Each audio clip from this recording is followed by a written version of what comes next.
Daniel Hayes never imagined that one snowy Boston night would trap him in a lie powerful enough to destroy him or save them both. When a billionaire CEO breaks down in front of a janitor's son and begs him to play her boyfriend, he says yes, but some performances cut too deep to ever walk away from. If you want to see how far a fake relationship can go before it becomes the realest thing in their lives, stay with me until the end. And don't forget to hit that like button and comment with your city so I can see how far this story travels. The snow came down hard that night, the kind that turned Boston into a black and white photograph. Daniel Hayes stood at his desk on the 7th floor of Sterling Enterprises, staring at spreadsheets that blurred together after 10 straight hours. His coffee had gone cold an hour ago. His back ached. His phone sat silent on the desk. No messages from his daughter because she was at her grandmother's for the weekend, probably already asleep. He should have left at 6. Hell, he should have left at 5. But the quarterly reports were due Monday, and his boss had made it clear that due Monday meant on my desk Sunday night. So here he was, alone in a building that felt like a mausoleum after dark, listening to the hum of the heating system and the occasional groan of the old pipes. Daniel rubbed his eyes and reached for his coat. Enough. He'd finish the rest tomorrow. That's when he heard it, crying. Not the polite, stifled kind. Not the kind you do in a bathroom stall hoping no one hears. This was raw, guttural. The sound of someone who'd forgotten they weren't alone. Daniel froze. The executive floor was 3 levels up, and at this hour, it should have been empty.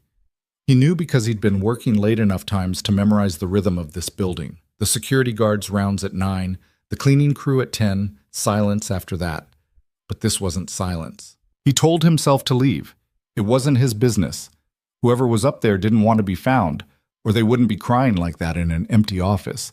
But Daniel had never been good at minding his own business, not when someone sounded like they were breaking apart. He took the stairs. The executive floor was a different world.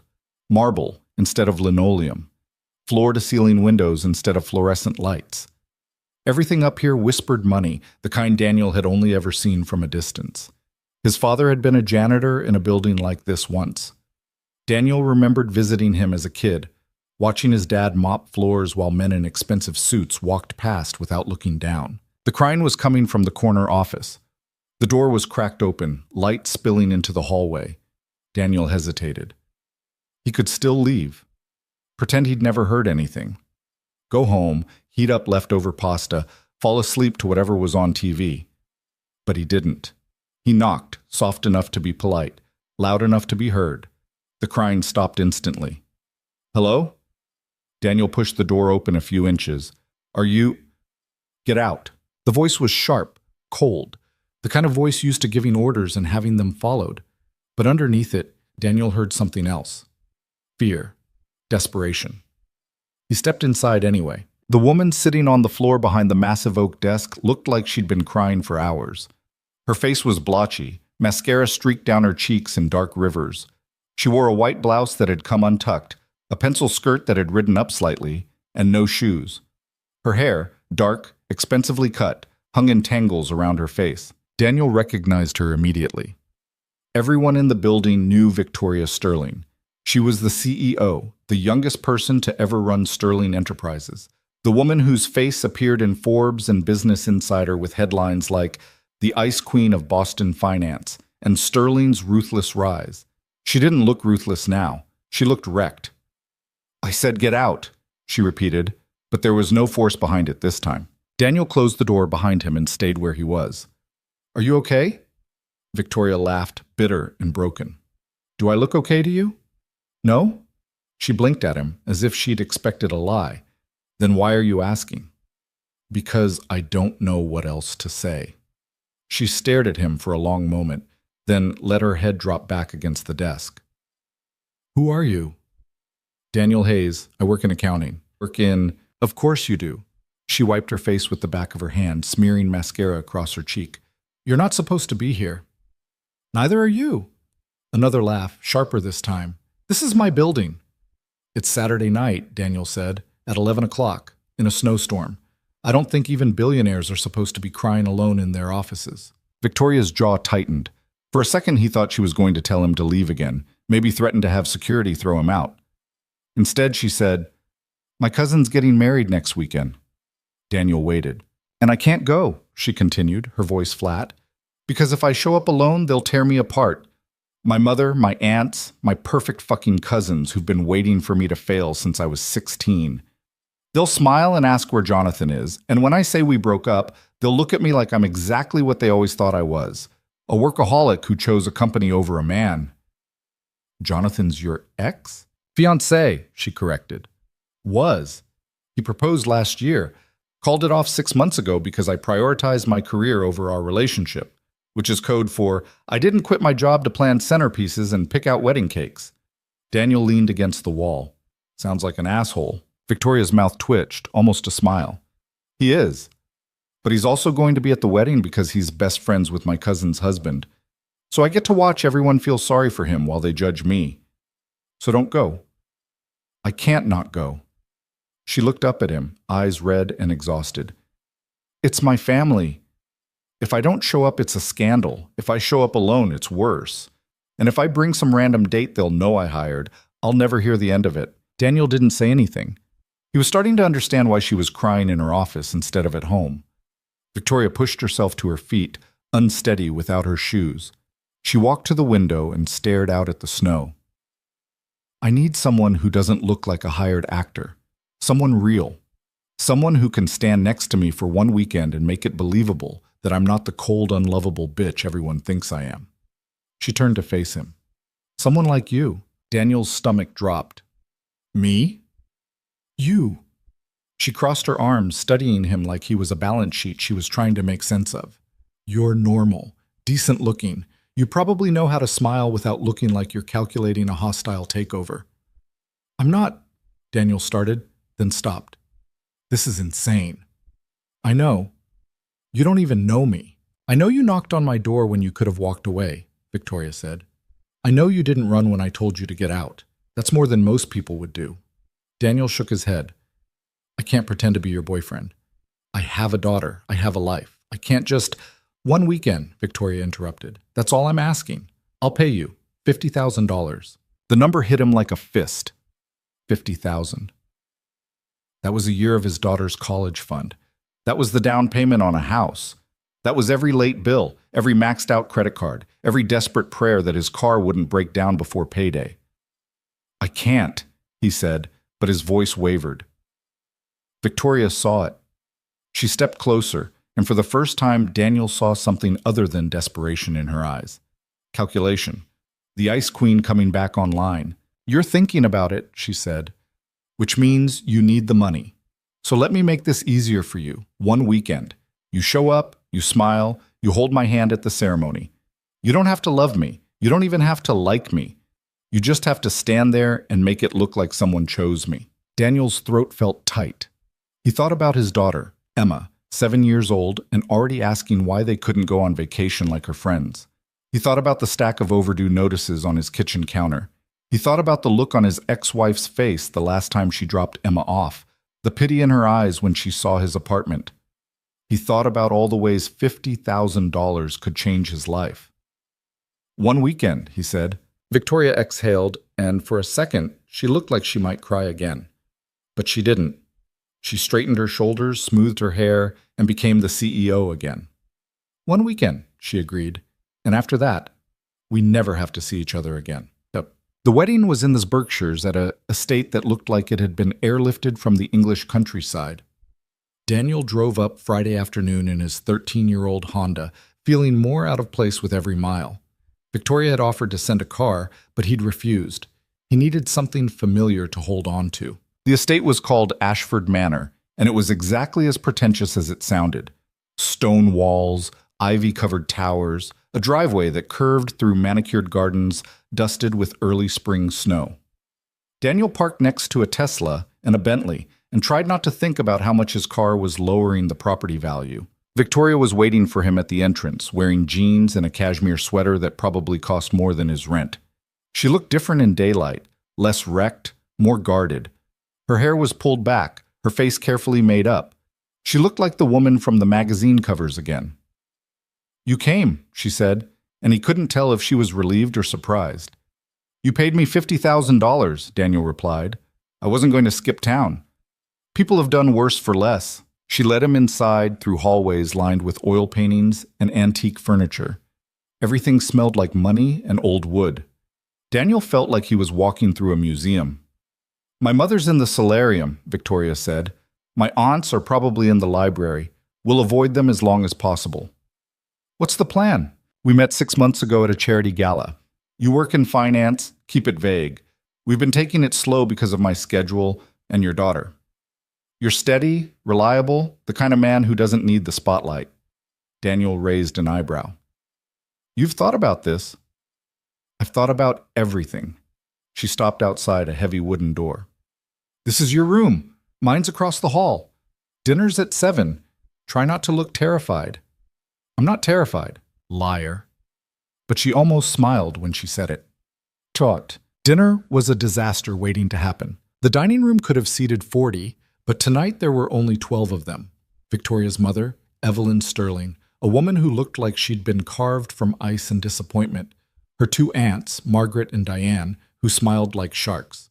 Her cousin Natalie, the bride, glowing and sweet in a way that made Daniel think she might be the only decent person in the family.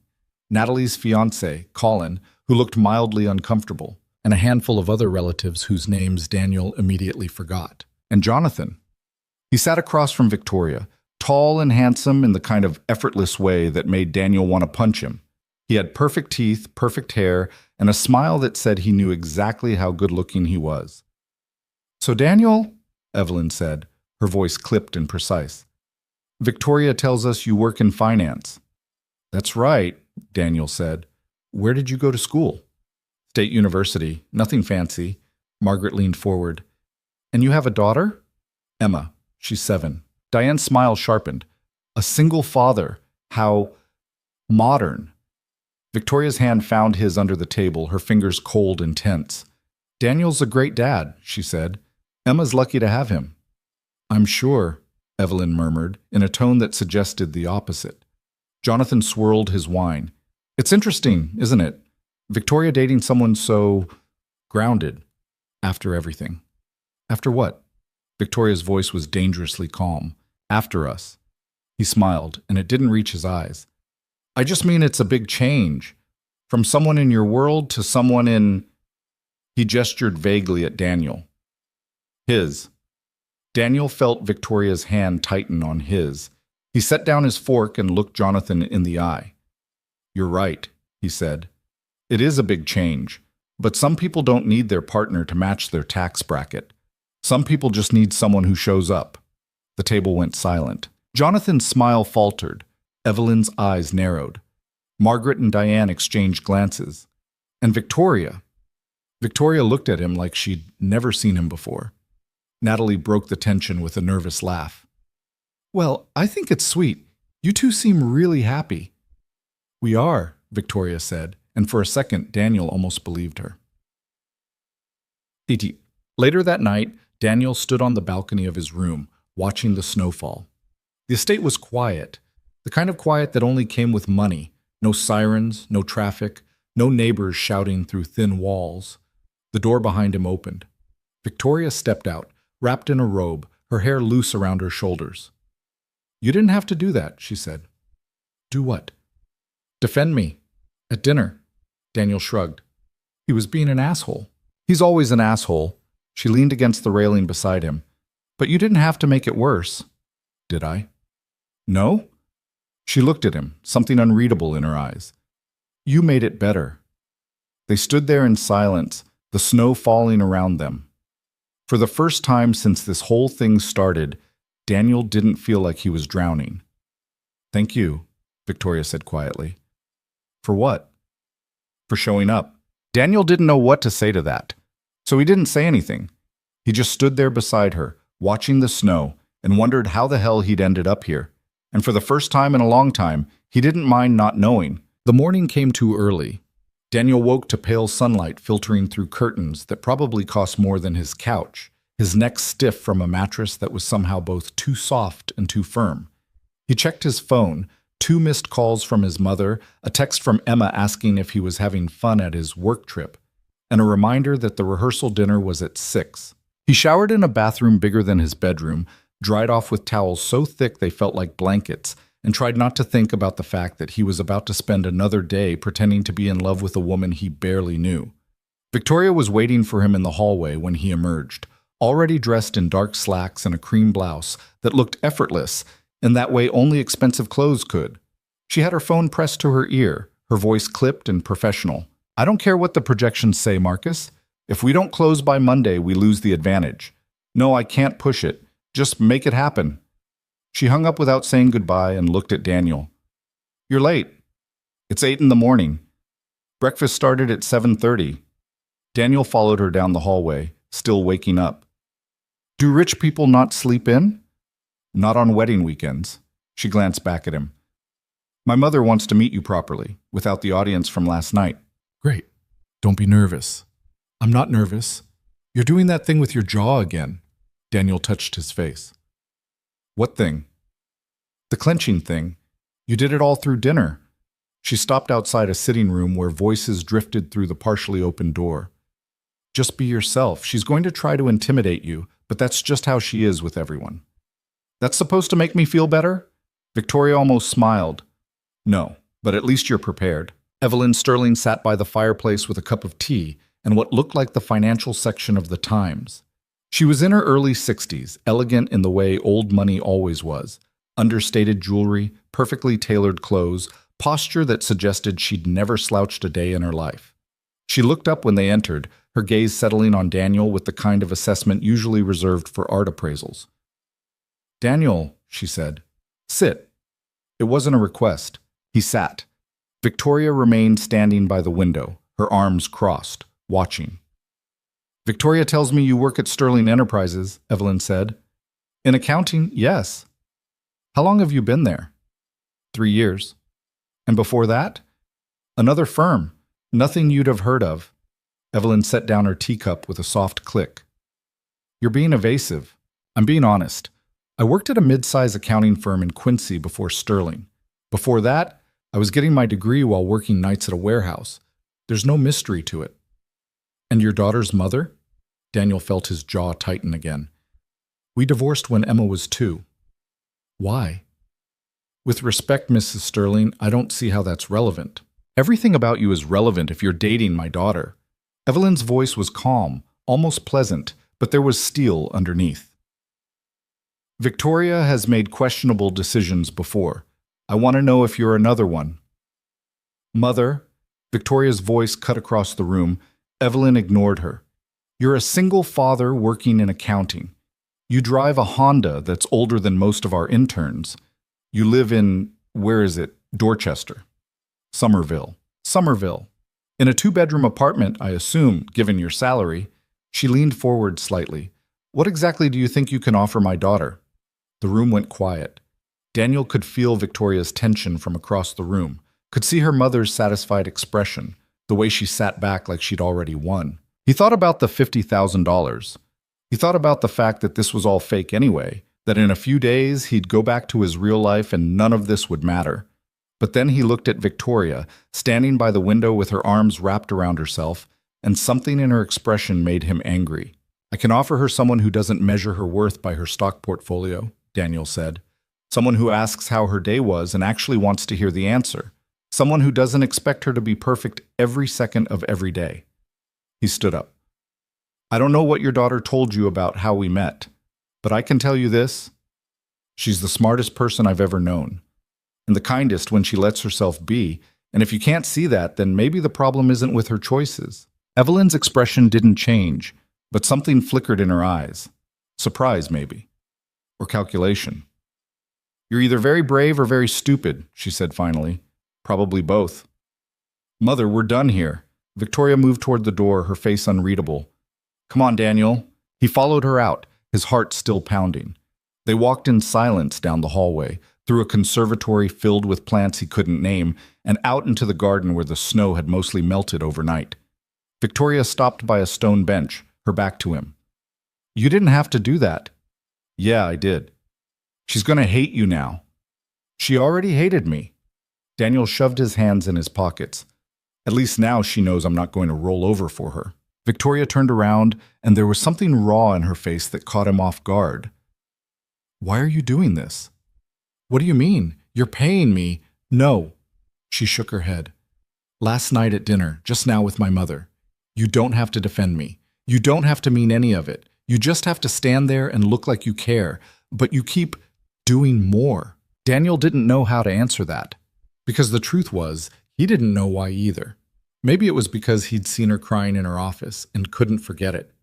Maybe it was because her mother reminded him of every person who'd ever looked at him like he wasn't good enough.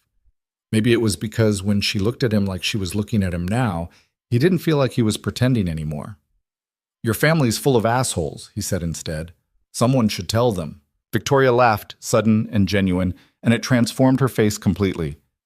They really are, aren't they? The worst.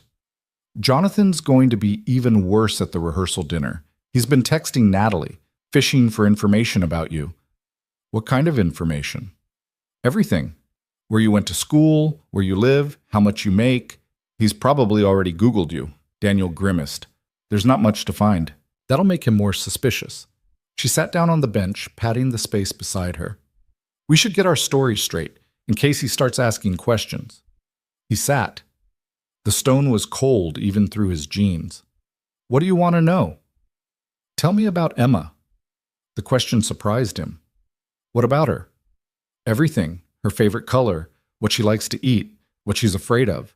If we're supposed to be together, I should know your daughter. So he told her about how Emma loved purple but only certain shades, how she'd eat mac and cheese for every meal if he let her, how she was afraid of the dark but too proud to admit it. So she kept a nightlight shaped like a rabbit that she claimed was just for decoration.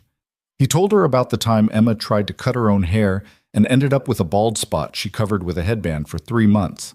About how she wanted to be a veterinarian but got squeamish around blood. About how she asked questions constantly, exhausting questions, the kind that made him realize how little he actually knew about the world. Victoria listened without interrupting, her expression softening with every detail. When he finished, she was quiet for a moment. You're a good father, she said finally. I'm a broke father who works too much and forgets to pack her lunch half the time. You're a good father, she repeated, firmer this time. Trust me, I know the difference. Before he could respond, voices echoed from the house. Victoria straightened, her face smoothing into something more neutral. That's Natalie, and probably Colin. We should go say hello.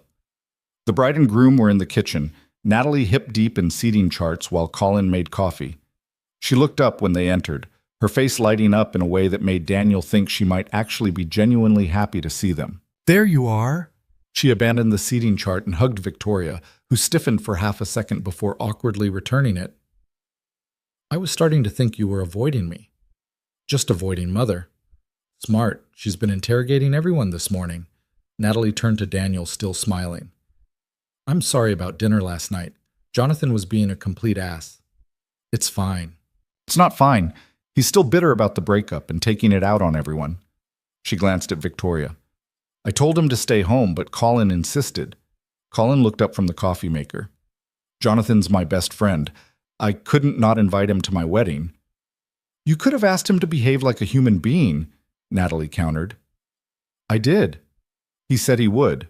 And you believed him? She sighed and turned back to Victoria. I'm really glad you're here, and that you brought Daniel. It's nice seeing you happy. Victoria's hand found Daniel's, her fingers threading through his in a gesture that was starting to feel automatic. Thanks, Nat. Are you staying for the whole weekend? Of course. Good. Because I need someone to run interference with Aunt Margaret. She keeps trying to convince me to add a string quartet to the ceremony, and I don't have the heart to tell her we already hired a DJ. They spent the next hour helping with wedding preparations, or at least pretending to help while Natalie did most of the actual work. Daniel found himself folding programs while Victoria argued with her cousin about the font choice on the place cards. It was weirdly domestic, almost normal, except for the fact that the programs were printed on paper that probably cost more per sheet than his grocery bill. Around noon, Jonathan appeared. He looked like he'd just come from a run, expensive athletic wear, headphones around his neck, the kind of calculated dishevelment that took effort to achieve. He grabbed a water bottle from the fridge and leaned against the counter, his eyes on Victoria. Didn't know you were into arts and crafts, he said. Victoria didn't look up from the place cards. There's a lot you don't know about me. Clearly, his gaze shifted to Daniel. So Daniel, Victoria says you work in accounting. That's right. At Sterling? Yes. Interesting. I don't remember seeing you at any of the company events. Daniel kept his voice even. I don't usually go to those. Why not? Because I'm not a fan of small talk with people I don't like. Jonathan's smile tightened. You're direct. You're nosy. Natalie made a sound that might have been a laugh or a cough. Victoria's hand tightened on her pen. Colin suddenly became very interested in his coffee. Jonathan straightened up, all pretense of friendliness gone. I'm just trying to figure out how a guy in accounting ended up with someone like Victoria. No offense, but you don't exactly seem like her type. And what's her type? Daniel asked. Ambitious, driven, someone who understands the world she lives in. He looked at Victoria. Someone like me. You broke up with me, Victoria said quietly, because you chose your company over us. I chose my company over your ego. There's a difference. The kitchen went silent. Natalie looked mortified. Colin stared at his coffee like it held the answers to the universe. And Jonathan looked like he wanted to throw something. This is exactly what I'm talking about, he said. You can't admit when you're wrong. You can't compromise. And now you're dating some random guy you probably met at the office because you're too proud to admit you made a mistake letting me go. Daniel stood up. He was done. You know what I think? He said, and his voice was dangerously calm. I think you're pissed that she moved on. I think you expected her to come crawling back begging you to reconsider, and when she didn't, it destroyed you, because you're the kind of guy who can't handle a woman who doesn't need him. Jonathan's face flushed red. You don't know what you're talking about. I know exactly what I'm talking about. You loved the idea of her, the CEO, the brilliant businesswoman, the trophy you could show off at parties. But you hated that she was actually good at it. You hated that she was better than you. That's not... And now she's with someone who doesn't need her to be less than she is to feel like a man.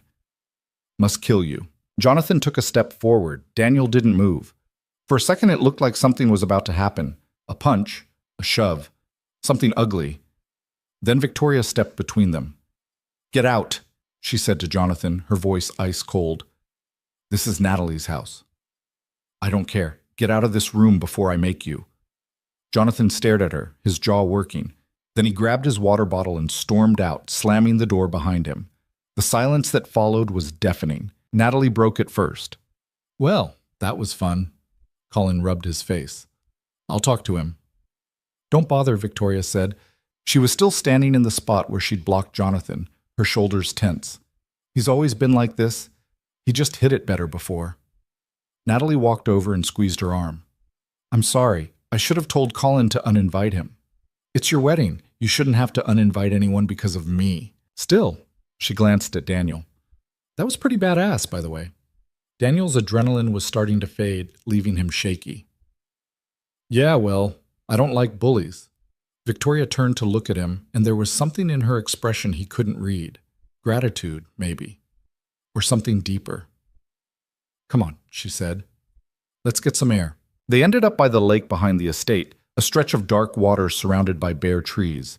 The wind was cold, cutting through Daniel's jacket, but he didn't mind. It felt good to be away from the house, from Jonathan, from the constant performance.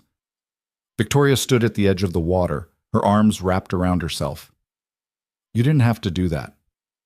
You keep saying that, because you keep doing things you don't have to do. She turned to face him. This was supposed to be simple. You show up, you smile, you collect your money, but you keep making it complicated. How? By acting like you actually give a damn. Daniel stepped closer. Maybe I do. You don't even know me. I know you cry in your office when you think no one's listening. I know your family treats you like a business plan instead of a person. I know you're terrified of being alone, but you push everyone away before they can leave first. He paused. And I know you're a hell of a lot stronger than you think you are. Victoria's eyes were bright, like she might cry again, but she didn't. Instead, she laughed, shaky and raw. You really are making this complicated. Sorry. Don't be. She looked out at the water. I haven't had someone defend me like that in a long time. Maybe ever. Your ex was a piece of work. He wasn't always. In the beginning, he was charming, supportive. He said he loved how driven I was. She shook her head. But that lasted about 6 months. After that, it was constant comments about how I worked too much, how I cared more about board meetings than our relationship, how I needed to find balance, which really meant I needed to make him feel important. And you stayed with him? Stayed for 2 years. Engaged for 1. She laughed bitterly. I kept thinking if I just worked a little less, made a little more time, he'd go back to being the person I fell for. But that person never existed. He was just playing a role until I didn't fit the script anymore. Daniel understood that better than he wanted to admit. His ex-wife had said something similar when she left, that he was married to his work, that Emma deserved a father who was actually present, that she couldn't compete with his ambition. The irony was that he'd never been ambitious. He'd just been desperate. Desperate to provide, to prove he was worth something, to make up for growing up with nothing. But desperation looked a lot like ambition from the outside, and his ex had never been able to tell the difference. My ex-wife left because she said I was never home, he said. She wasn't wrong. I was working 2 jobs, trying to pay off student loans and keep us afloat, but all she saw was someone who chose work over family. Did you? I don't know. Maybe. He picked up a stone and tossed it into the water. After she left, I cut back to 1 job, spent more time with Emma, tried to be the father she deserved. But there's always this voice in my head saying it's not enough, that I'm not enough. Victoria was quiet for a moment. Then she said, "You're enough for Emma." How do you know? Because you talk about her like she's the best thing that ever happened to you. And kids know when they're loved like that. Something in Daniel's chest loosened. He didn't know if she was right, but he wanted to believe her. They stood there for a while, not talking, just watching the water and the trees and the sky that was starting to darken with the promise of more snow. And for the first time since this whole charade started, Daniel didn't feel like he was playing a role. He just felt like himself. "We should head back," Victoria said eventually. "Rehearsal dinner's in a few hours, and I need to mentally prepare for round 2 with my mother." "Is she going to grill me again?" "Probably, but you'll be fine. You're good at standing your ground." "Is that a compliment?" "Don't let it go to your head." The rehearsal dinner was held in the estate's formal dining room, a cavernous space with crystal chandeliers and portraits of people who'd been dead for centuries staring down at them. Daniel sat next to Victoria at a table that could have doubled as a landing strip, trying not to feel like he was being judged by oil paintings. The meal was some kind of French thing with too many courses and not enough food. Daniel was starving by the 3rd course, which appeared to be a single scallop artfully arranged on a plate the size of a hubcap. "Is this dinner or performance art?" he whispered to Victoria. She hid a smile behind her wine glass. "Both." Across the table, Jonathan was holding court, telling some story about a business deal that made him sound like a hero and everyone else sound like idiots. People laughed at the right moments, nodded in agreement, hung on his every word. Daniel wanted to leave. Evelyn sat at the head of the table, watching everything with the focus of a general surveying a battlefield.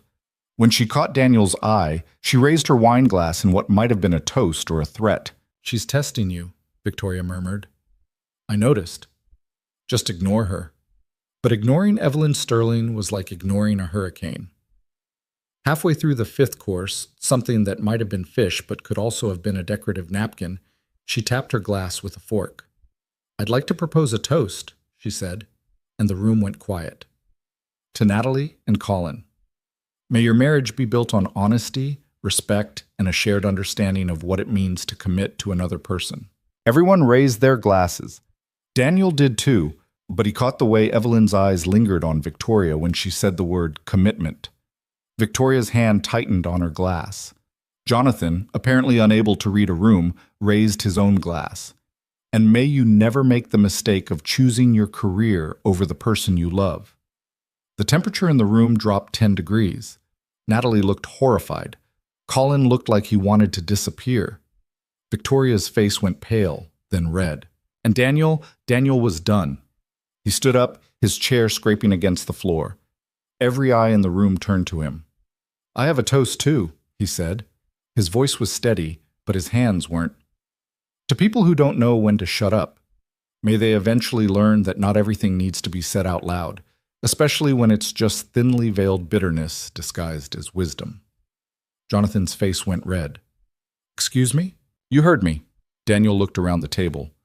"I've been here for 2 days. And I've watched all of you treat Victoria like she's some kind of puzzle you need to solve. Like there's something wrong with her because she built a company instead of a wedding registry. But here's the thing, there's nothing wrong with her. The problem is all of you. Daniel? Victoria started, but he kept going. She's brilliant and driven, and she works her ass off to run a company that employs thousands of people. She makes hard decisions that most of you wouldn't have the guts to make. And instead of being proud of her, you treat her like she's defective, like she needs to be fixed.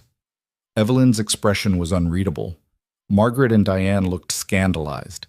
Natalie looked like she might cry. Jonathan stood up. You've known her for 6 months. I was with her for 3 years. I think I know her better than you do.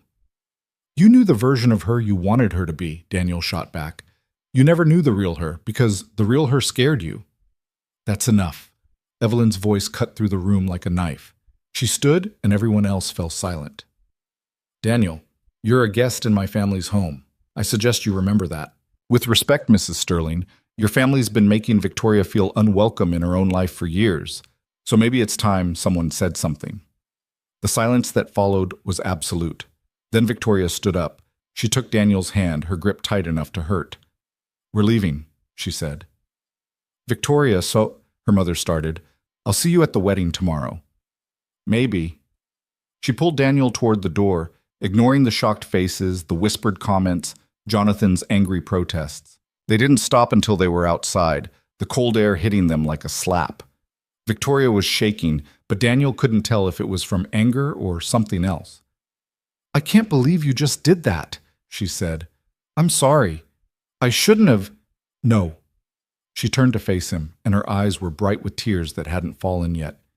I can't believe you just did that for me. Daniel didn't know what to say, so he just stood there, holding her hand in the freezing night air while she tried not to cry. They're going to hate you now, she said finally. They already hated me. They're going to hate you more. I'll survive. She laughed, broken and wet. You're insane. Probably. You didn't have to defend me. Yeah, I did. Why? Her voice cracked on the word. Why do you keep doing this? You don't owe me anything. This is just a job. You're just here because I'm paying you. And Daniel realized, standing there in the snow with her hand in his and her family's judgment hanging over them like a cloud, that somewhere along the way it had stopped being just a job. I'm here because I want to be, he said. Victoria stared at him, and something shifted in her expression, something that looked like hope and terror all at once. Then she kissed him. It wasn't planned or smooth or cinematic. It was desperate and messy and real, her hands fisting in his jacket, his arms coming around her like it was the most natural thing in the world. She tasted like wine and salt, and something he couldn't name but didn't want to forget. When they broke apart, they were both breathing hard. That wasn't part of the deal, Victoria whispered. I know. We shouldn't. I know. This is a terrible idea. Probably the worst. She kissed him again, and this time Daniel stopped thinking about deals and money and all the reasons this was complicated. He just kissed her back and let himself feel something real for the first time in years. Show more. Daniel woke alone in Victoria's bed, the sheets cold beside him. Morning light harsh through windows he still wasn't used to. For a disorienting second, he forgot where he was. Then it all came rushing back. The kiss. The conversation about trying. The way she'd fallen asleep in his arms while he'd stayed awake, his mind racing. He checked his phone. 7:30. 3 missed calls from his mother, 2 texts asking when he was picking up Emma. Right. Real life. The thing he'd been avoiding thinking about while wrapped up in a billionaire's bed.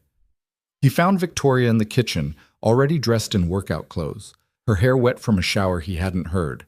She was on her laptop, her expression focused in that way that meant she was already working even though it was Sunday morning. Hey, he said. She looked up, and her face softened. Hey, coffee's ready. He poured himself a cup, trying to shake off the weirdness of being in her space. Everything in the kitchen cost more than his entire apartment. The espresso machine, the knife set, the stupid designer trash can that probably had a patent. I have to go soon, he said. Pick up Emma. I know. Victoria closed her laptop. I was thinking about what you said, about being honest if we're doing this. Okay. I need to tell you something. She wrapped her hands around her own coffee cup, not looking at him. The $50,000, I didn't just pick that number randomly. Daniel's stomach dropped. What do you mean? I had my assistant research you before I asked. Your salary, your debt, your custody arrangement. I knew exactly how much money would be impossible for you to turn down. She finally met his eyes. I manipulated you, and I need you to know that before we go any further. He set down his coffee, trying to process this. You manipulated me. Yes, by offering me life-changing money to do something that would help you. When you put it like that, it sounds less terrible than it was.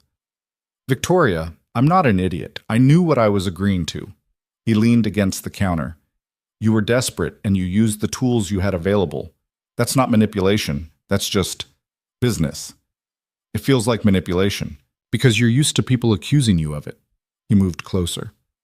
Look, I'm not going to pretend the money didn't matter. It did. It does.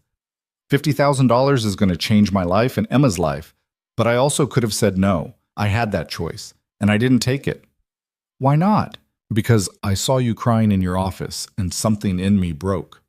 He touched her face, making her look at him. Because I recognized that kind of loneliness, and because even then, before I knew you, I wanted to help. Victoria's eyes were bright. That's the stupidest reason I've ever heard. Probably, but it's the truth. She kissed him, coffee-flavored and desperate, her hands fisting in his t-shirt.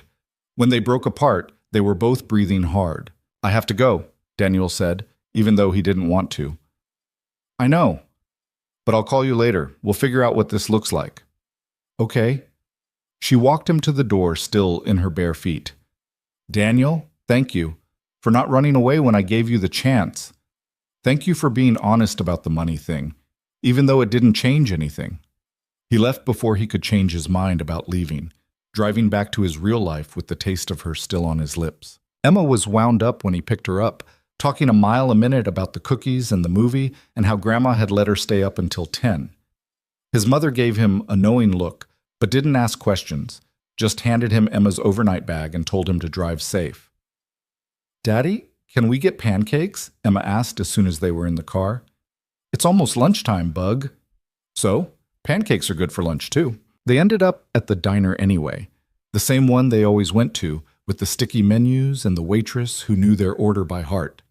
Emma colored on her placemat while they waited for food, and Daniel tried to figure out how to explain Victoria to a 7-year-old. Bug, remember how I said I met someone at my work trip? Emma didn't look up from her coloring. The lady named Victoria. Yeah, her. I wanted to talk to you about that. Are you going to marry her? Daniel choked on his coffee. What? No, we just started. Where did that come from? Madison's dad has a girlfriend, and she said they're probably going to get married. So I figured that's what happens. It's more complicated than that. Emma finally looked up, her expression serious in that way kids got when they were trying to understand adult things. Do you like her? Yeah, I do. Does she like you? I think so. Then why is it complicated? Because she's a billionaire and I'm barely making rent, Daniel thought. Because her family hates me and her ex wants to destroy me and I have no idea how to navigate her world. Because I'm terrified of screwing this up and hurting both of us in the process. Because grown-up relationships are always complicated, he said instead. Emma went back to her coloring. That's dumb. Yeah, it kind of is. It's it. Their food arrived, and they ate in comfortable silence. Daniel watched his daughter demolish a stack of pancakes bigger than her head and felt the weight of responsibility settle over him like a blanket. Everything he did affected her, every choice, every relationship, every risk he took. He couldn't just think about himself anymore. If you really like her, you should keep seeing her, Emma said suddenly, syrup on her chin. Yeah? Yeah, you smile more when you talk about her. You haven't smiled that much since before Mom left. Daniel's throat went tight. When did you get so smart? I've always been smart. You just don't usually listen. She was right about that. He wiped the syrup off her face and made a decision. He was going to try this with Victoria, really try. And if it didn't work out, at least he'd know he'd been brave enough to take the chance. Monday morning hit like a sledgehammer. Daniel was back at his desk by 8, staring at the same spreadsheets he'd been avoiding for a week, trying to focus. Word had gotten around that he'd been at a wedding with the CEO. People kept stopping by his cubicle with thin excuses, fishing for information. "So Hayes, heard you had an interesting weekend," Jerry said, leaning against the partition. "It was fine." "Just fine. You were at the Sterling estate with Victoria Sterling." "I was at a family wedding. It wasn't a big deal." Jerry's grin said he didn't believe a word of it. "Whatever you say, man. But if you're dating the boss, maybe put in a good word for those of us who'd like a raise." "I'm not dating the boss." "Sure you're not." It went on like that all morning. Whispers, knowing looks, people suddenly very interested in talking to him. By lunch, Daniel was ready to quit and become a hermit. His phone buzzed. "Victoria, how's your day going?" "Daniel, everyone thinks we're sleeping together." "Victoria, are they wrong?" "Daniel, we didn't sleep together.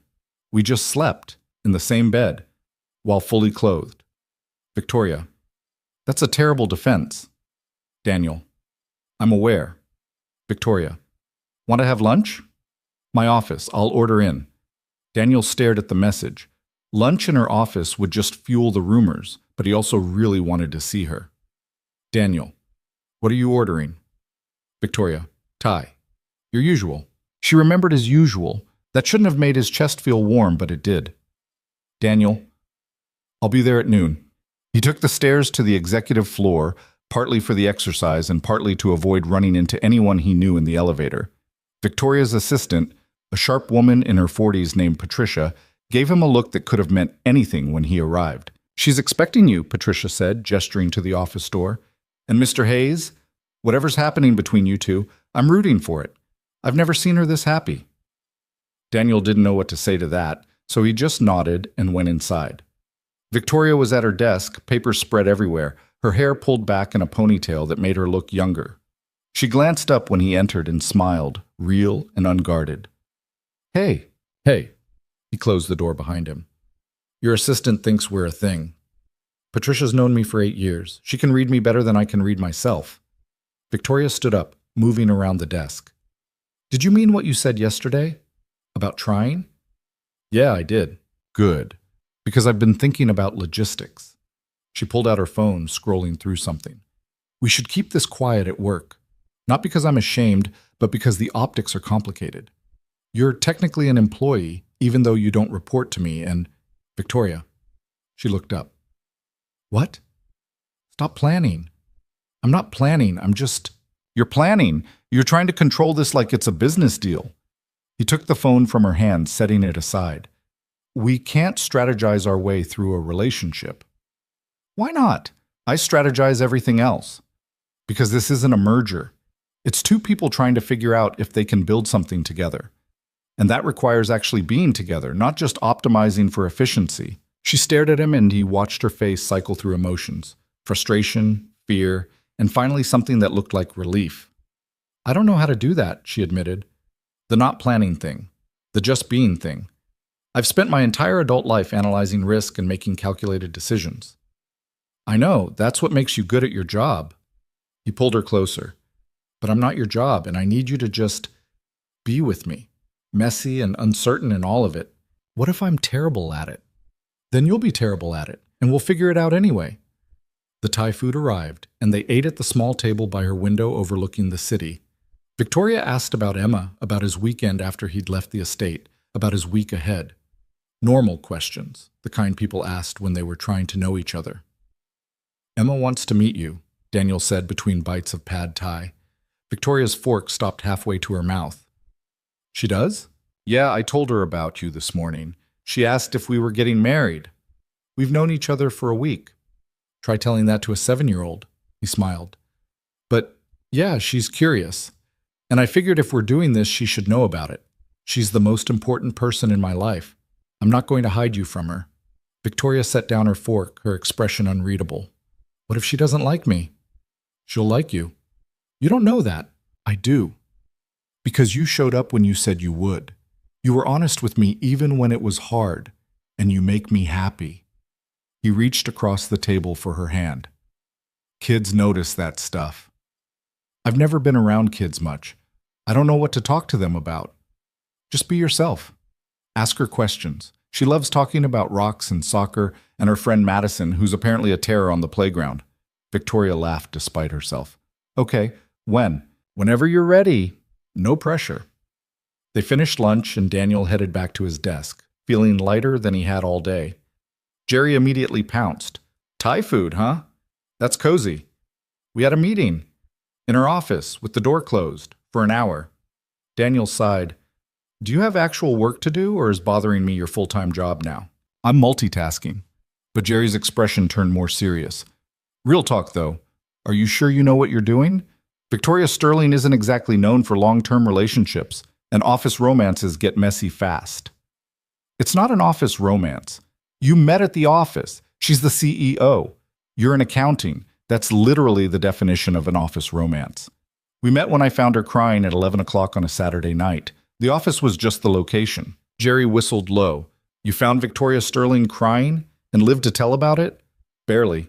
Daniel turned back to his computer. Look, I appreciate the concern, but I know what I'm doing. Do you, though? The question sat with him for the rest of the day. Did he know what he was doing? He was a single father with credit card debt and a 13-year-old Honda getting involved with a woman who probably spent more on coffee in a month than he made in a year. On paper, it was insane, but life wasn't lived on paper. And Victoria made him feel something he hadn't felt in years. Hope. Hope that he could be more than just a paycheck, more than just Emma's dad, more than the guy who was always one emergency away from financial disaster. His phone buzzed as he was packing up for the day. Victoria. Dinner tomorrow? My place. I'll cook. Daniel. You cook? Victoria. I'm learning. How hard can pasta be? Daniel. Famous last words. Victoria. Come anyway. 7 p.m. And Daniel? Daniel. Yeah? Victoria. Bring Emma. His heart did something complicated in his chest. He stared at the message for a long moment, then typed, She's going to love you. Victoria. I hope you're right. The next day crawled by. Daniel picked up Emma from school, drove her home, and tried to figure out how to explain where they were going. Bug, remember Victoria, the lady I told you about? Emma was in her room arranging her rock collection by color. Your girlfriend? I didn't say she was my girlfriend. But she is, right? It's complicated. Emma rolled her eyes in a way that was way too advanced for 7. Adults always say that, yes or no? Yes, kind of. We're figuring it out. Okay, what about her? She invited us to dinner tonight, at her place. Emma looked up, interested now. Is she a good cook? I have no idea. Is her place nice? Very nice. Nicer than ours? Daniel thought about his 2-bedroom apartment with the leaky faucet and the neighbor who played drums at midnight. Yeah, nicer than ours.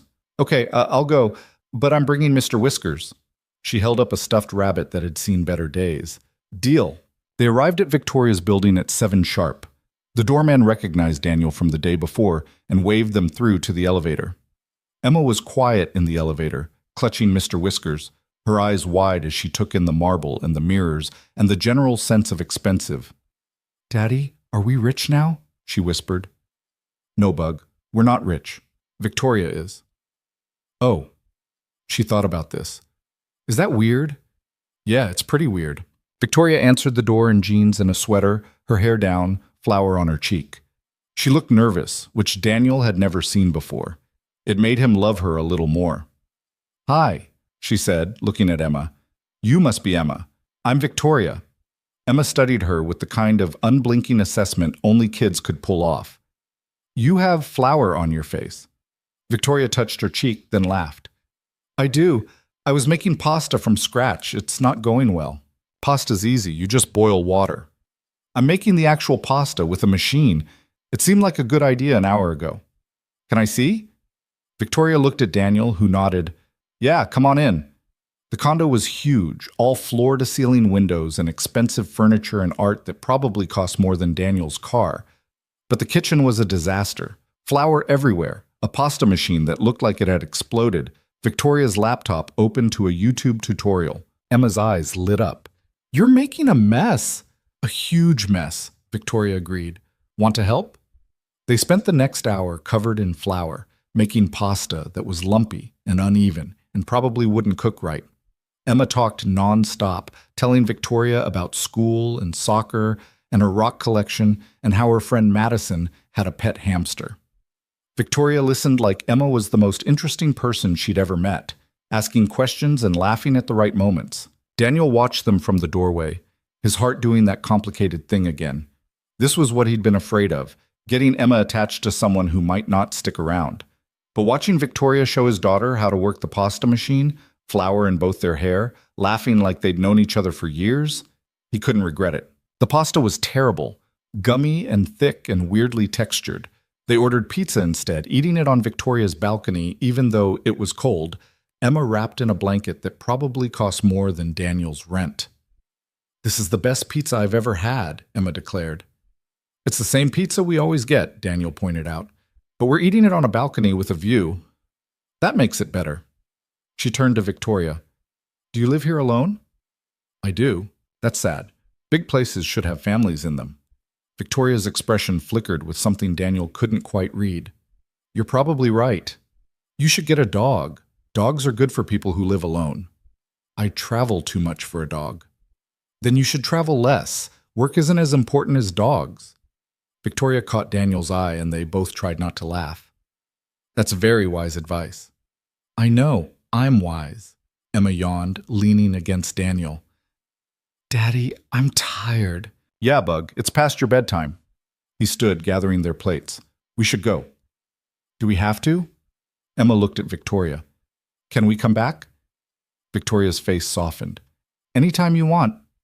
They said their goodbyes, Emma hugging Victoria like they were old friends, making her promise to try the pizza place by their apartment next time, because it was even better than this one. Daniel carried his half-asleep daughter to the elevator, Victoria following them out. "Thank you," she said quietly, so Emma wouldn't hear. "For bringing her. For trusting me with her. Thank you for being worth trusting." He kissed her goodbye in the hallway, soft and quick, because Emma was watching with one eye open. When the elevator doors closed, Emma smiled. "I like her, Daddy." "Yeah, Bug. Me too." "Are you going to marry her?" "Slow down. We just started dating." Madison's dad married his girlfriend after 6 months. They're very happy. Good for Madison's dad. He adjusted her in his arms as they reached the lobby. "How about we just see what happens?" "Okay, but I think you should marry her. She's nice and she makes you smile and she's really bad at making pasta." Daniel laughed despite himself. "Those are good reasons." "I know." Emma yawned again. "Plus her apartment is really nice. We could have so many sleepovers there." "That's not how it works." "It should be." He carried her to this car, buckled her in, and drove home through streets that felt different now. Less like a city that was indifferent to him and more like a place where things were possible. Where he could be a single dad working in accounting and also the guy dating the CEO. Where his daughter could eat pizza on a billionaire's balcony and make her laugh about dogs.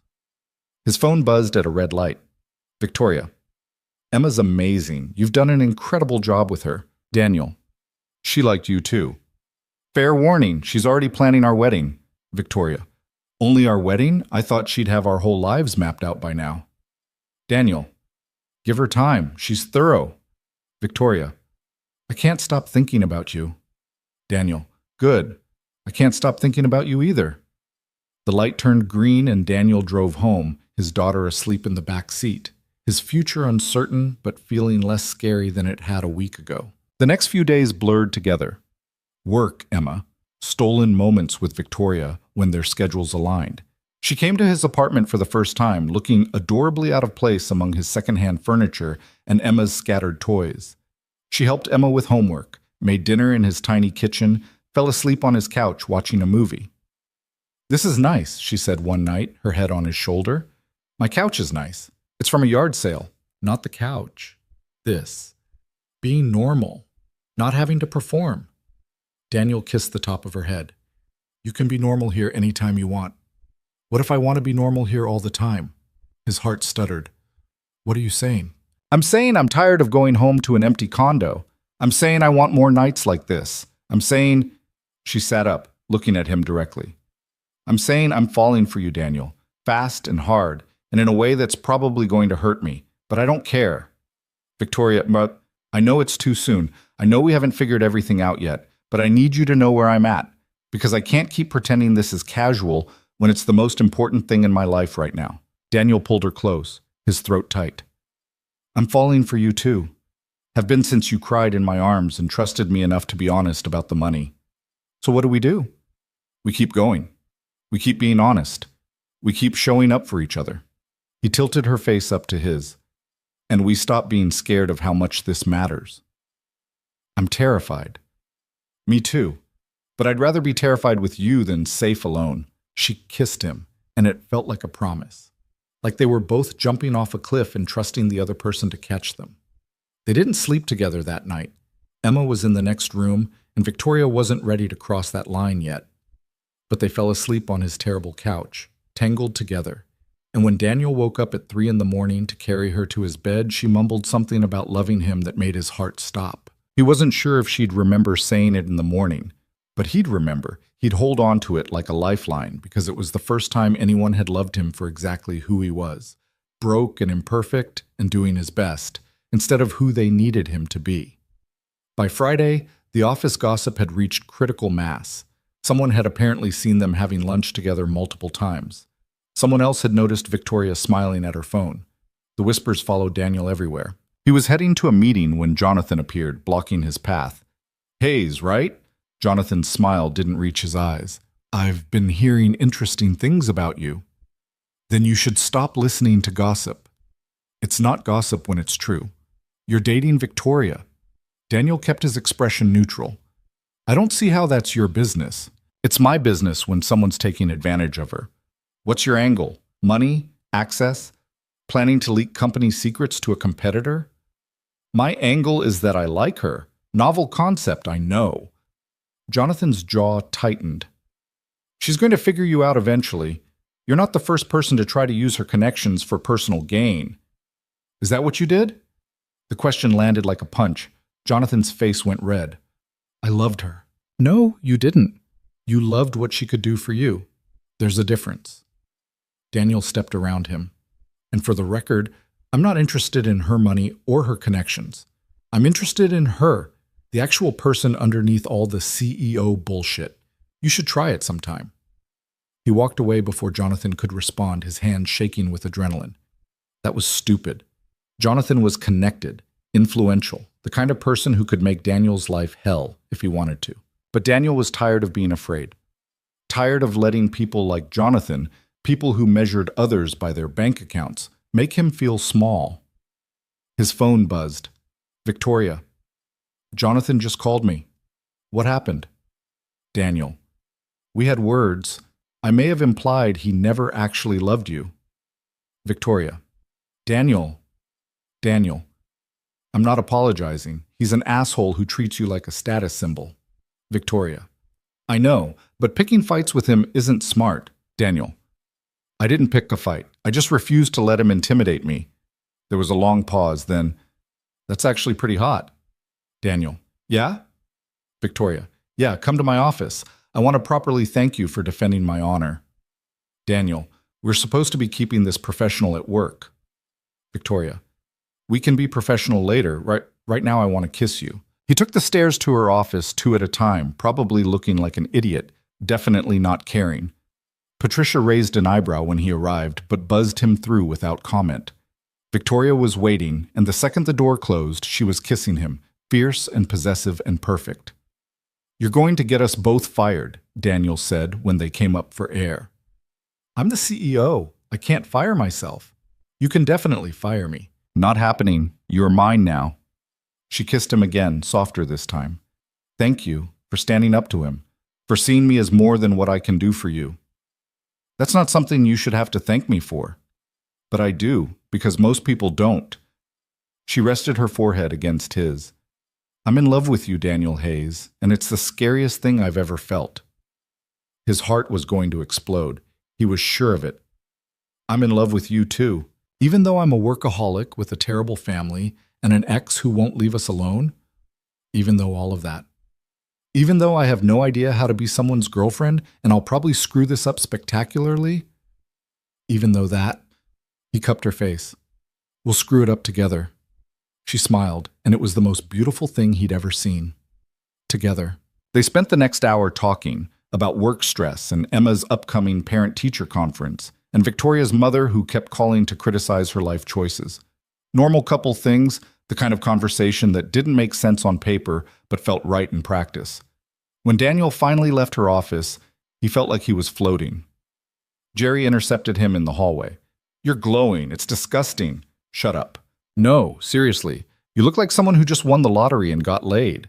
Very suspicious combination." Daniel couldn't stop smiling. "I'm just in a good mood." "Because of the CEO?" "Because of Victoria, yes." Jerry shook his head in disbelief. "You're insane. You know that, right? This is going to blow up in your face." "Maybe. Probably." Daniel clapped him on the shoulder. "But it'll be worth it." He believed that. Even knowing all the ways this could go wrong, even understanding that their lives didn't fit together neatly, even acknowledging that loving Victoria meant risk and uncertainty and probable heartbreak. It would be worth it. She was worth it. And for the first time in his adult life, Daniel felt like he might be worth it too. They stood in the hallway outside Victoria's room, the kiss still electric between them, neither quite willing to let go. Daniel's hands were still on her waist, her fingers still gripping his jacket. The house was quiet around them, everyone still at dinner, probably talking about the scene they'd just caused. "I should go," Daniel said, but he didn't move. Yeah, Victoria didn't move either. This complicates things. Everything's already complicated. He pulled back just enough to see her face. Her lipstick was smudged, her careful composure completely gone. She looked younger like this, vulnerable in a way that made his chest ache. "I don't know what I'm doing," she admitted. "That makes two of us. This was supposed to be simple, a transaction. You show up, I pay you, we both move on." "I know. But now I can't stop thinking about you." Her voice dropped to almost a whisper. "And I don't know if that's real or if I'm just desperate for someone who doesn't look at me like I'm a balance sheet." Daniel's throat tightened. "I don't think you're desperate. I think you're tired of pretending you don't need anyone." "What if I don't know how to need someone?" "Then we'll figure it out together." She searched his face like she was looking for proof he was lying. When she didn't find it, something in her expression crumbled. "I'm scared." "Of what?" "That this is just another thing I'll ruin, that I'll choose wrong again and end up alone anyway." She stepped back, putting space between them. "Maybe Jonathan was right. Maybe I'm not capable of putting someone else first." "Jonathan's an idiot," Daniel said flatly. "And he was never asking you to put him first. He was asking you to make yourself smaller so he could feel bigger. That's not the same thing." "How do you know the difference?" "Because I was married to someone who wanted the same thing."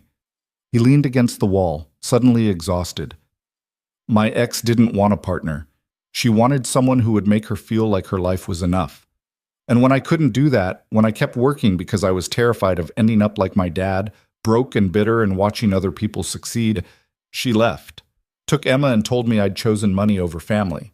Victoria's expression softened. "Had you?" "I don't know. I thought I was choosing security, stability, a future where my daughter wouldn't grow up wearing secondhand clothes and pretending she wasn't hungry at dinner." He ran a hand through his hair. "But maybe she was right. Maybe I was just scared of being poor more than I wanted to be present." "You're present now. Now I'm broke and present. Not sure that's better." "You're not broke. I was before you hired me." He looked at her directly. $50,000 is more money than I've ever had at once.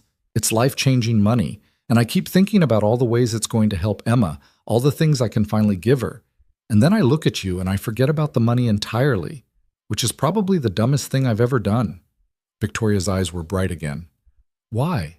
"Because you're a billionaire CEO who lives in a different universe than me. Because this weekend ends and we go back to our real lives, and I'm still the guy in accounting who can't afford to take his daughter on vacation. Because no matter how real this feels right now, it's built on a lie." What if it doesn't have to be? The question hung between them, dangerous and impossible. "Victoria, I'm serious. What if we tried this? Actually tried it, not as some fake arrangement, but as something real?" Daniel wanted to say yes. He wanted it so badly it hurt, but he'd learned a long time ago that wanting something didn't make it possible.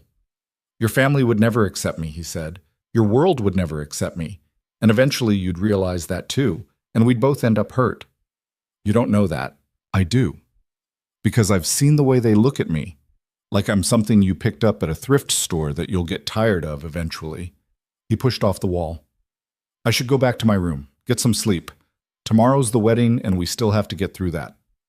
Daniel, wait. But he was already walking away because if he stayed another second, he'd do something stupid like Believer. Like believe that a guy from Somerville could actually build a life with a woman who owned buildings. He made it to his door before she called after him. I meant it, she said, her voice carrying down the hallway. What I said about wanting to try. I know it's complicated and probably impossible, but I meant it. Daniel looked back at her, standing in front of her door with her arms wrapped around herself, looking smaller than he'd ever seen her. I know you did, he said quietly. That's what scares me. He went into his room before she could respond, closing the door and leaning against it like it could keep out all the ways he was already in too deep. His phone buzzed, a text from his mother. How's the work trip? Emma misses you. He typed back, miss her too, home tomorrow night. Another buzz, this time from Emma herself. Daddy, when are you coming home? Grandma says you're at a fancy place. Did you see a princess? Daniel smiled despite himself. No princesses, just boring adult stuff. How's Grandma's? Good. We made cookies. She let me eat 4. Only 4? You're slipping. She said 5 would make me sick, but I hid one in my pocket for later. That's my girl. See you tomorrow. Love you. Love you more. He set the phone down and stared at the ceiling, trying to figure out how his life had gotten so tangled in 72 hours. He'd come here to play a part, collect a paycheck, and go home. Simple. Transactional. Safe. Instead, he'd defended a woman he barely knew, kissed her like he meant it, and started imagining a future that could never exist.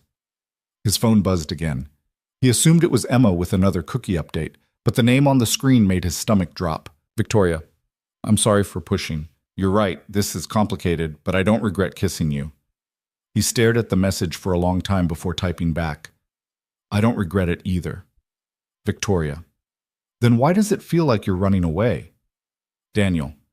Because I am. Because if I don't, I'm going to fall for someone I can't have. The 3 dots appeared, then disappeared. Appeared again. Disappeared. Finally, a message came through. Victoria. What if you already have? He didn't respond. Couldn't. Because she was right, and admitting it out loud would make it real, and real meant it could hurt him. He set the phone face down on the nightstand and tried to sleep. It didn't work. Morning came gray and cold, the kind of day that felt like the weather was matching the mood. Daniel got dressed in the suit Victoria had sent to his room, charcoal gray, probably cost more than his car, and tried to remember how to tie a tie. He'd Googled it 3 times and still couldn't get it right. A knock at the door. He opened it to find Victoria standing there in a robe, her hair still damp from the shower. You're doing it wrong, she said, nodding at the tie. I'm aware. She stepped inside without being invited and took the tie from his hands. Come here. He stood still while she looped the fabric around his neck, her fingers quick and sure. She smelled like expensive shampoo and something floral he couldn't place. This close, he could see the freckles she usually covered with makeup, the tiny scar above her left eyebrow. How'd you get that? He asked, nodding at the scar. Fell off a horse when I was 12. My mother said I wasn't focusing, that I was too busy daydreaming about stupid things. Were you? Probably. I was always terrible at staying present. She finished with the tie and stepped back to examine her work. There. Now you look almost respectable. Only almost? You're wearing a $2,000 suit. That buys you almost. But she was smiling when she said it, a real smile that reached her eyes. About last night, he started. Don't! She held up a hand. Please. Let's just get through today. The wedding, the reception, all of it. And then we can figure out what happens next. Okay? Okay. She moved toward the door, then paused. For what it's worth, you look good in a suit. For what it's worth, you look good in everything. She blushed, actually blushed, and for a second she looked like a normal woman instead of an Ice Queen CEO. Then she was gone, the door clicking shut behind her, leaving Daniel alone with a tie he still didn't know how to take off. The wedding was at 2. Daniel spent the morning avoiding everyone, taking a walk around the estate grounds and trying to clear his head. The gardens were beautiful in a manicured, soulless way. Perfect hedges, perfect flowers, everything exactly where it was supposed to be. It reminded him of Victoria's family. Beautiful from a distance, cold up close. He found a bench near the lake and sat down, watching ducks paddle through water so still it looked like glass. His phone buzzed with messages from his mother about what time he'd be picking up Emma, from his landlord about next month's rent, from a friend asking if he wanted to grab a beer next week. Normal life, waiting for him to come back to it. Mind if I sit? Daniel looked up. Natalie stood there in jeans and a sweater, her hair pulled back, looking nothing like a bride about to get married in 4 hours. It's your bench, he said. She sat anyway, tucking her legs underneath her. I wanted to apologize. For last night, for Jonathan, for my whole family, really. You don't need to apologize for them. Someone should. She picked at a thread on her sweater. Victoria's been dealing with their judgment her whole life. Nothing she does is ever good enough. When she took over Sterling Enterprises at 28, my mother said she was too young. When she turned it into a billion-dollar company, they said she was too aggressive. When she got engaged to Jonathan, they said she was settling. When she broke it off, they said she was too picky. She looked at Daniel. She can't win with them. Why does she keep trying? Because they're her family, and somewhere deep down, she still wants their approval. Natalie smiled sadly, even though she knows she'll never get it. That's depressing. Welcome to the Sterling family. She stood up, brushing off her jeans. I like you, Daniel. You're good for her. And I hope whatever happens, you don't let my family scare you off. She needs someone who sees her as a person instead of a portfolio. I'm just here for the weekend. Sure you are. Natalie's smile turned knowing. That's why you defended her at dinner, and why you're sitting out here looking like someone trying to talk themselves out of something they actually want. Just here for the weekend. She walked away before he could argue, leaving Daniel alone with thoughts that were getting harder to ignore. The ceremony was held in the estate's chapel, a small stone building that looked like it had been transplanted from the English countryside. Daniel sat in the third row next to Victoria, who looked stunning in a dark blue dress that somehow made her eyes look even more green. Her mother sat in front of them, her posture perfect, her expression unreadable. Jonathan sat across the aisle with the groomsmen, shooting looks at Victoria that Daniel chose to ignore. The ceremony itself was beautiful in that generic wedding way. Flowers, candles, a minister who spoke in that special voice people used for solemn occasions. Natalie looked radiant walking down the aisle. Colin looked like he might cry. And when they said their vows, even Daniel felt something tighten in his chest. I promise to choose you, Natalie said, her voice clear and strong.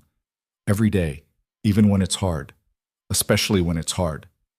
To build a life with you instead of next to you, to be your partner, not your accessory. Victoria's hand found Daniel's, her fingers cold. He squeezed gently, and she squeezed back. When the minister said, "You may kiss the bride," and Colin dipped Natalie in a kiss that made people laugh and applaud, Daniel felt Victoria's grip tighten even more. You okay? He whispered. Fine, she said, but her voice was tight. The reception was held in a massive tent behind the estate. All white fabric and string lights and tables set with enough silverware to require a manual. Daniel sat next to Victoria at a table with her mother, her aunts, and several cousins whose names he'd already forgotten. Jonathan was mercifully at a different table, though Daniel could feel him watching. Dinner was another exercise in excessive courses and small portions. Daniel was on his third glass of wine and still hungry when Evelyn leaned across the table. Daniel, she said, her tone pleasant in a way that set off alarm bells. Victoria tells me you have a daughter. Yes, Emma. She's 7. And her mother? We divorced 5 years ago. I see. And you share custody? Victoria stiffened beside him. Mother, don't. I'm simply making conversation. Evelyn's smile was razor sharp. I'm curious about the man my daughter's chosen to bring to a family wedding. You mean the man you've decided isn't good enough for her? Daniel said evenly. The table went quiet. Margaret choked on her wine. Diane's eyes went wide. Evelyn's smile didn't waver. I haven't decided anything. I'm simply observing that you come from very different worlds. You're right. I do come from a different world, one where people don't measure each other's worth by their bank accounts. He set down his fork. Victoria's brilliant. She's built something incredible from the ground up. And instead of being proud of her, you treat her like she's a problem that needs fixing, like there's something wrong with her for choosing her career over marriage. There's nothing wrong with wanting a balanced life, Evelyn said coolly. There's nothing wrong with wanting a successful career either. And the fact that you can't see that says more about you than it does about her. Victoria's hand gripped his thigh under the table, hard enough to leave marks. Daniel? No. He looked at Evelyn directly. I've been polite. I've bitten my tongue. But I'm done watching you make your daughter feel like she has to apologize for being extraordinary.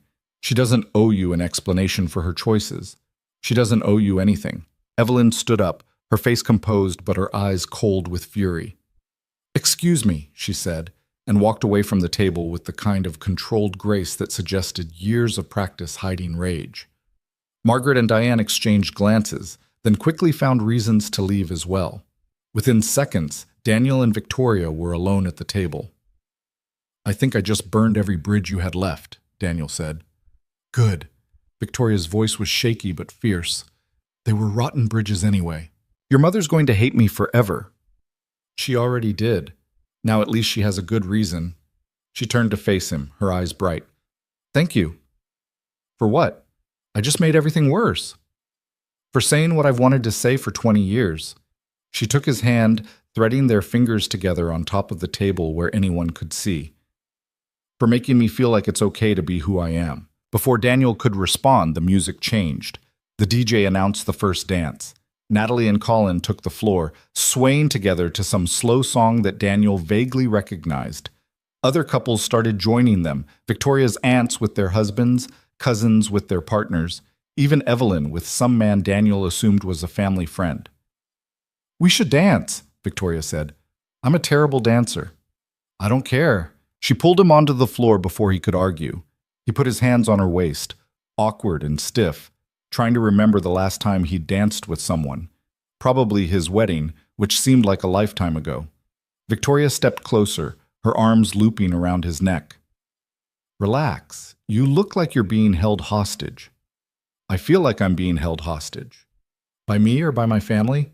Both. She laughed, and it was the first real, unguarded laugh he'd heard from her all weekend. Fair enough. They swayed together, not quite in rhythm with the music, but not quite fighting it either. Around them, other couples moved in practiced synchronization, the kind that came from years of dancing together, of knowing each other's patterns. I'm sorry, Victoria said quietly. For what? For dragging you into this. My family, the drama, all of it. You should be home with Emma, not dealing with my mess. Emma's fine. She's probably eating her weight in cookies at my mother's house. Still, this wasn't what you signed up for. Daniel pulled back enough to see her face. What did I sign up for? A weekend of pretending. Easy money. No complications. Too late for that. I know.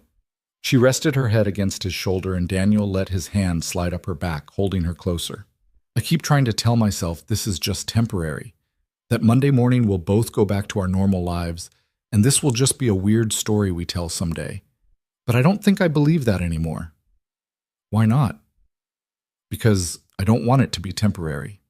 Her voice was muffled against his shoulder, and that terrifies me. Daniel's heart was pounding so hard he was sure she could feel it. Victoria, I know all the reasons it won't work. I know we're from different worlds, that my family will never accept you, that this whole thing is built on a foundation of lies. But when I'm with you, I don't care about any of that. I just feel real. He didn't know what to say. Every logical part of his brain was screaming that this was a disaster, that getting involved with her would only end in pain, that he should take his money and run before he got in any deeper.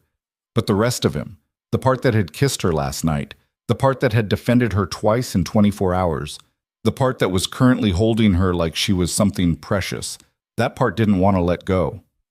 I don't know how to do this, he admitted. Neither do I. I have a daughter, a life, responsibilities that don't go away just because I want them to. I know. And you have a company to run, a world that doesn't include guys like me. I know that too. She pulled back to look at him. But what if we tried anyway? What if we stopped overthinking and just saw what happened? That's not very strategic for a CEO. Maybe I'm tired of being strategic. Her hands cupped his face, her thumbs brushing his cheekbones. Maybe I want to make one decision that's not about market analysis or risk assessment. Maybe I just want to choose something because it feels right. And this feels right. You feel right.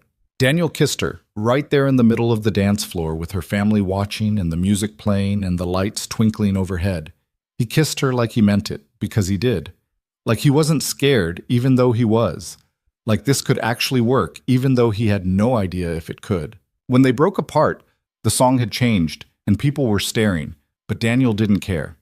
He looked at Victoria, her smudged lipstick, her bright eyes, her smile that was equal parts hope and terror, and made a decision that was probably going to ruin his life. "Okay," he said. "Okay. Let's try. I don't know how it's going to work, and I'm pretty sure we're both going to screw it up spectacularly, but let's try." Victoria's smile could have lit up the whole tent. "Really? Really? But I have conditions." "Of course you do. If we're doing this, we're doing it honestly. No more lies, no more performances. If it's going to work, it has to be real. I can do real. And Emma comes first, always. If this affects her negatively in any way, we stop. I wouldn't have it any other way. And you have to be patient with me. I'm going to mess this up. I'm going to say the wrong thing or not understand your world or embarrass you in front of important people. And you can't just give up when that happens." Victoria's eyes softened. "I'm the one who should be worried about screwing this up, not you. We'll probably both screw it up." "Probably." She kissed him again, softer this time. "But at least we'll screw it up together." They stayed on the dance floor through 3 more songs, holding each other and ignoring the stares. Jonathan left at some point, his face dark with anger. Evelyn watched from her table with an expression Daniel couldn't read.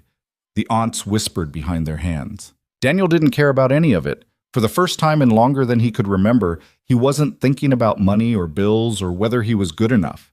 He was just here, in this moment, with a woman who made him feel like maybe, just maybe, he deserved something good.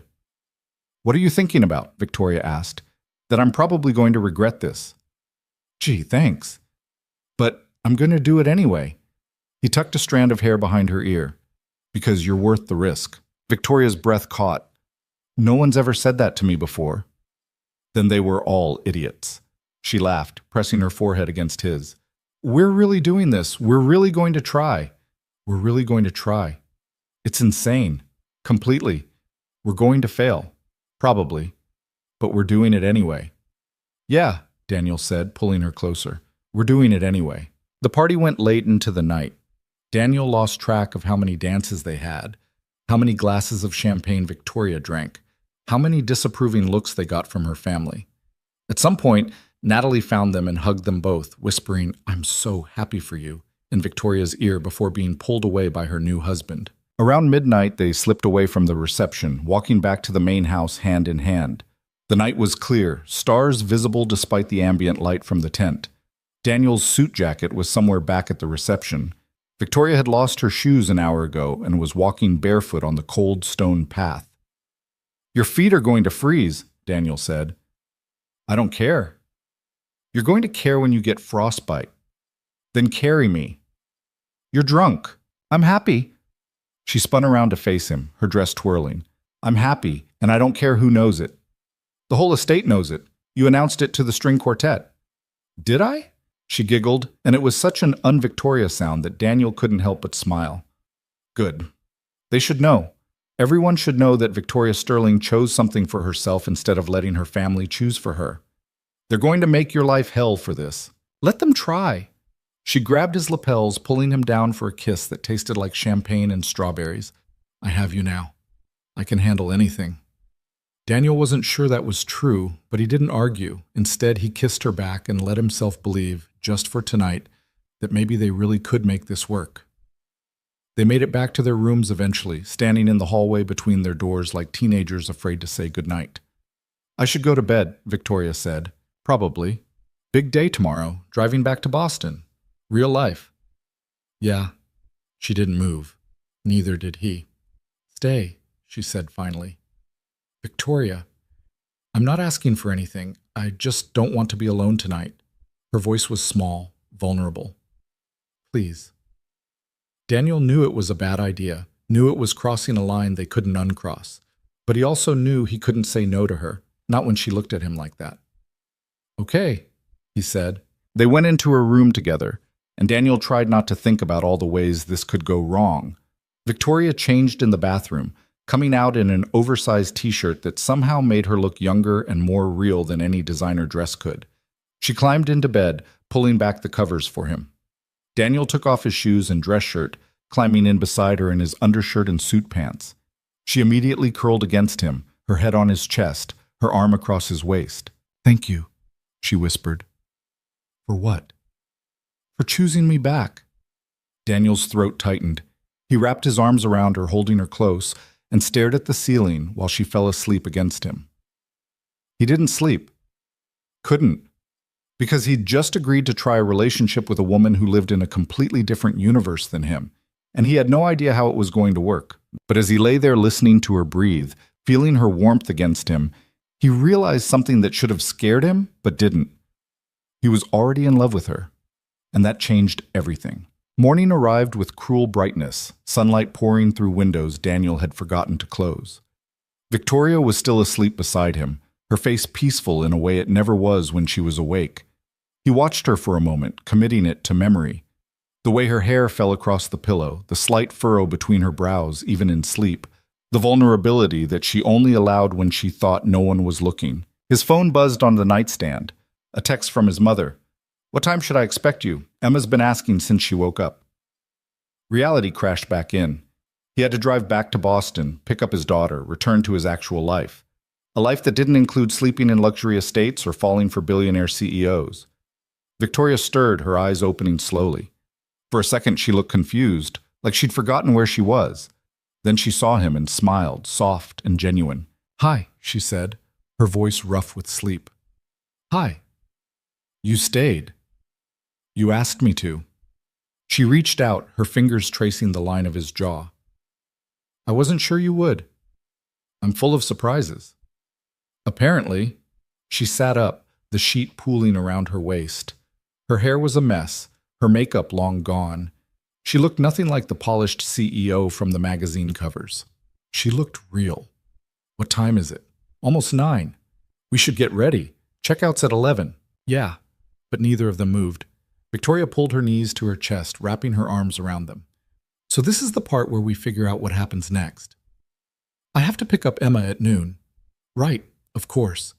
She looked away, and Daniel saw something flicker across her face. Disappointment, maybe, or fear. "So you'll drive back to Boston, and I'll drive back to Boston, and then we try," Daniel said firmly. "Like we agreed." "You still want to? Even in the daylight when you're sober and thinking clearly?" "I'm terrified, but yeah, I still want to." Victoria's shoulders relaxed slightly. "Okay, so we try. What does that look like?" "I have no idea." Daniel ran a hand through his hair. "I've never dated someone like you before." "Someone like me?"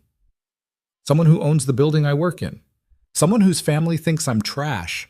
Someone whose ex probably makes more in a month than I will in my lifetime." If you're trying to make this sound appealing, you're doing a terrible job. I'm trying to be realistic. He turned to face her fully. I need you to understand what you're signing up for. I can't afford fancy restaurants or weekend getaways.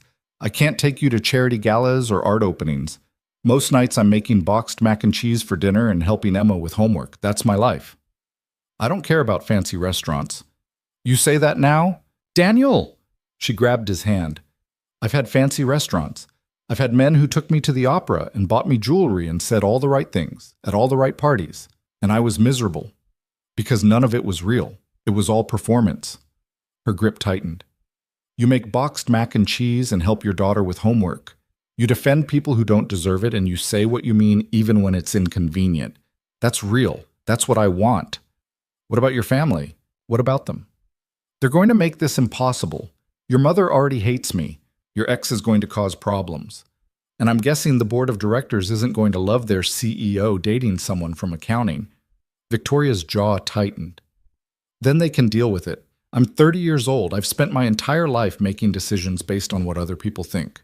Just once, I want to make a decision based on what I want. And you want me? I want you. She said it without hesitation, and something in Daniel's chest cracked open. He kissed her, slow and deep, trying to pour everything he couldn't say into it. When they broke apart, they were both breathing hard. We should probably get dressed, Victoria said. Probably. Before I do something impulsive like ask you to stay another day. Would that be so bad? Emma's waiting for you, and we both have real lives to get back to. She climbed out of bed, padding to the bathroom. But Daniel, thank you. For last night, for all of it. She closed the door before he could respond, leaving him alone in her bed, wondering how he was supposed to go back to his normal life after this. The drive back to Boston was quiet. Daniel followed Victoria's car down winding country roads that eventually gave way to highway, watching her taillights like a lifeline. They'd exchanged numbers, made vague plans to see each other during the week, promised to figure things out. But sitting in his old Honda with the heater barely working and NPR crackling through bad speakers, the whole weekend felt like a dream he was already forgetting. His phone rang as he hit the city limits. Victoria's name on the screen. Hey, he answered. Hey, where are you? Just passing the Somerville exit? You? Stuck in traffic near Cambridge. I forgot how much I hate Sunday afternoon traffic. Where are you headed? Back Hill, my condo. She paused. Where are you going after you pick up Emma? Home. Somerville. About 20 minutes from you, actually. 20 minutes. Her voice was quiet. That's not far. No, it's not. So we could see each other. This week. For real. Yeah, we could. Daniel changed lanes, his heart doing something complicated. What are you doing Tuesday night? I have a board meeting until 6. Why? Emma has soccer practice Tuesday nights. Ends at 7. I could drop her at my mom's after and meet you somewhere. Or I could come with you. Daniel nearly swerved into the next lane. What? To soccer practice. I could come watch. Meet Emma. She sounded nervous, which was so unlike her it threw him. Unless that's too fast, I don't want to overstep. It's not too fast, it's just... Are you sure? 7-year-old soccer is basically organized chaos. It's not exactly glamorous. I don't need glamorous, I need real, remember? She laughed softly. Besides, if we're doing this, I should probably meet the most important person in your life. Daniel's throat felt tight. Okay, yeah, Tuesday. I'll text you the address. I'll be there. They said goodbye, and Daniel drove the rest of the way to his mother's house in a daze, trying to process the fact that Victoria Sterling was going to watch his daughter play soccer. His life had officially gone insane. His mother lived in a small house in Medford, the kind of place that had been in the family for 40 years and showed it, peeling paint on the shutters, a driveway that needed repaving, a front porch cluttered with plants in mismatched pots. But it was home, or at least it had been before Daniel moved out. Emma burst through the front door before he even made it up the walkway, launching herself at him with enough force to nearly knock him over. Daddy! He caught her, lifting her up even though she was getting too big for it. Hey, Bug! Miss me? So much. Grandma made me clean my room twice because she said I had too much energy. Sounds about right. He set her down and she immediately started talking, a rapid-fire stream of consciousness about the cookies they'd made and the movie they'd watched and how Grandma's neighbor had a new puppy that Emma desperately needed to pet. His mother appeared in the doorway, wiping her hands on a dish towel. She was in her 60s, gray hair pulled back, wearing the same Yankees sweatshirt she'd had for 20 years. She looked tired in the way she always did, like life had worn her down slowly over decades. How was your work trip? She asked, and Daniel felt guilt twist in his stomach because he'd lied to her. Told her it was a company retreat when really he'd been fake dating his boss at a wedding. Fine. Boring. You know how it is. She gave him a look that said she didn't quite believe him, but wasn't going to push. Emma was good. Ate me out of house and home, but good. I'm a growing girl, Emma announced. I need nutrition. You need to stop watching cooking shows with Grandma, Daniel countered, ruffling her hair. Come on, Bug, let's get your stuff. They said their goodbyes, Emma hugging her grandmother and extracting a promise that they could make cookies again next weekend. Daniel loaded her overnight bag into the car, buckled her into the booster seat she was almost too big for, and headed home. "Daddy?" Emma asked as they pulled onto the highway. "Yeah? Did you meet anyone at your work trip?" Daniel's hands tightened on the steering wheel. "What do you mean? Like a friend? Or a—" She paused, and Daniel could see her thinking hard in the rearview mirror. "Grandma said you might meet someone special someday, but not to ask you about it because you get weird." "I don't get weird." "You're getting weird right now." She wasn't wrong. Daniel took a breath. "I did meet someone. Her name's Victoria." "Is she nice?" "Yeah, she's nice." "Is she your girlfriend?" "Maybe. It's complicated." Emma made a face. That's what adults say when they don't want to explain something. "Fair enough." He changed lanes, buying himself time to figure out how to explain this. "Victoria and I just started spending time together. We like each other, but we're still figuring things out." "Does she like kids?" "I don't know yet, but she wants to meet you." Emma perked up. "Really? Really? She's going to come watch your soccer practice on Tuesday." "Is she good at soccer?" "I have no idea." "Well, she better not coach from the sidelines. Coach Mike says parents who coach from the sidelines are annoying." Daniel laughed despite himself. "I'll make sure she knows." They drove in comfortable silence for a while, Emma humming along to the radio, Daniel trying to process the fact that he'd just told his daughter about Victoria. It made it real in a way that scared him. Because Emma got attached easily, and if this didn't work out, she'd be hurt too. His phone buzzed with a text. "Victoria. Made it home. Condo feels too quiet after the weekend. Daniel. That's because you spent 3 days surrounded by your family's judgment. Victoria. Fair point, though I'd take their judgment over this silence. Daniel. Told Emma about you." There was a long pause, then, "What did you say?" Daniel. "That we're figuring things out, and that you're coming to soccer on Tuesday." Victoria. "How did she take it?" Daniel. "She wants to know if you're good at soccer." Victoria. "I played in college. Does that count?" Daniel nearly dropped his phone. "You played soccer in college?" Victoria. "Midfielder, 3 years before I blew out my knee." "Why? Is that surprising?" Daniel. "Everything about you is surprising." Victoria. "Good. I'd hate to be predictable." Tuesday arrived faster than Daniel was prepared for. He spent the day distracted at work, checking his phone every 10 minutes, trying to focus on spreadsheets that might as well have been written in another language. His coworker Jerry noticed. "You okay, man? You've been staring at that same cell for like 20 minutes. "Fine. Just tired." "You've been tired for 3 days. What happened on that work retreat?" "Nothing. Just normal corporate stuff." Jerry didn't look convinced, but he let it drop. Daniel made it through the rest of the day on autopilot, left at 5 sharp, unheard of for him, and drove to Emma's school to pick her up. She was waiting on the steps with her soccer bag, talking animatedly to another girl from her class. When she saw him, she ran over and climbed into the car. "Is Victoria coming tonight?" she asked immediately. "Yeah, she'll meet us at the field." "What if she doesn't like me?" Daniel looked at her in the rearview mirror. "Bug, she's going to love you.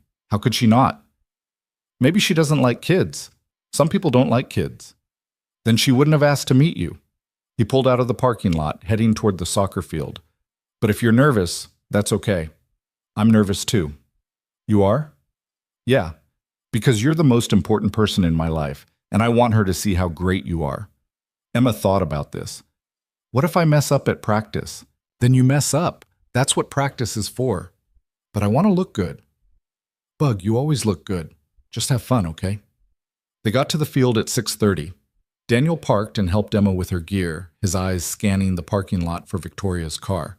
He didn't see it yet, and part of him wondered if she'd changed her mind. Then a sleek black sedan pulled in, and Victoria stepped out. She looked different than she had at the wedding. No designer dress, no heels, just jeans and a sweater and sneakers that looked new. Her hair was pulled back in a ponytail, and she wasn't wearing much makeup. She looked nervous. Emma grabbed Daniel's hand. "Is that her?"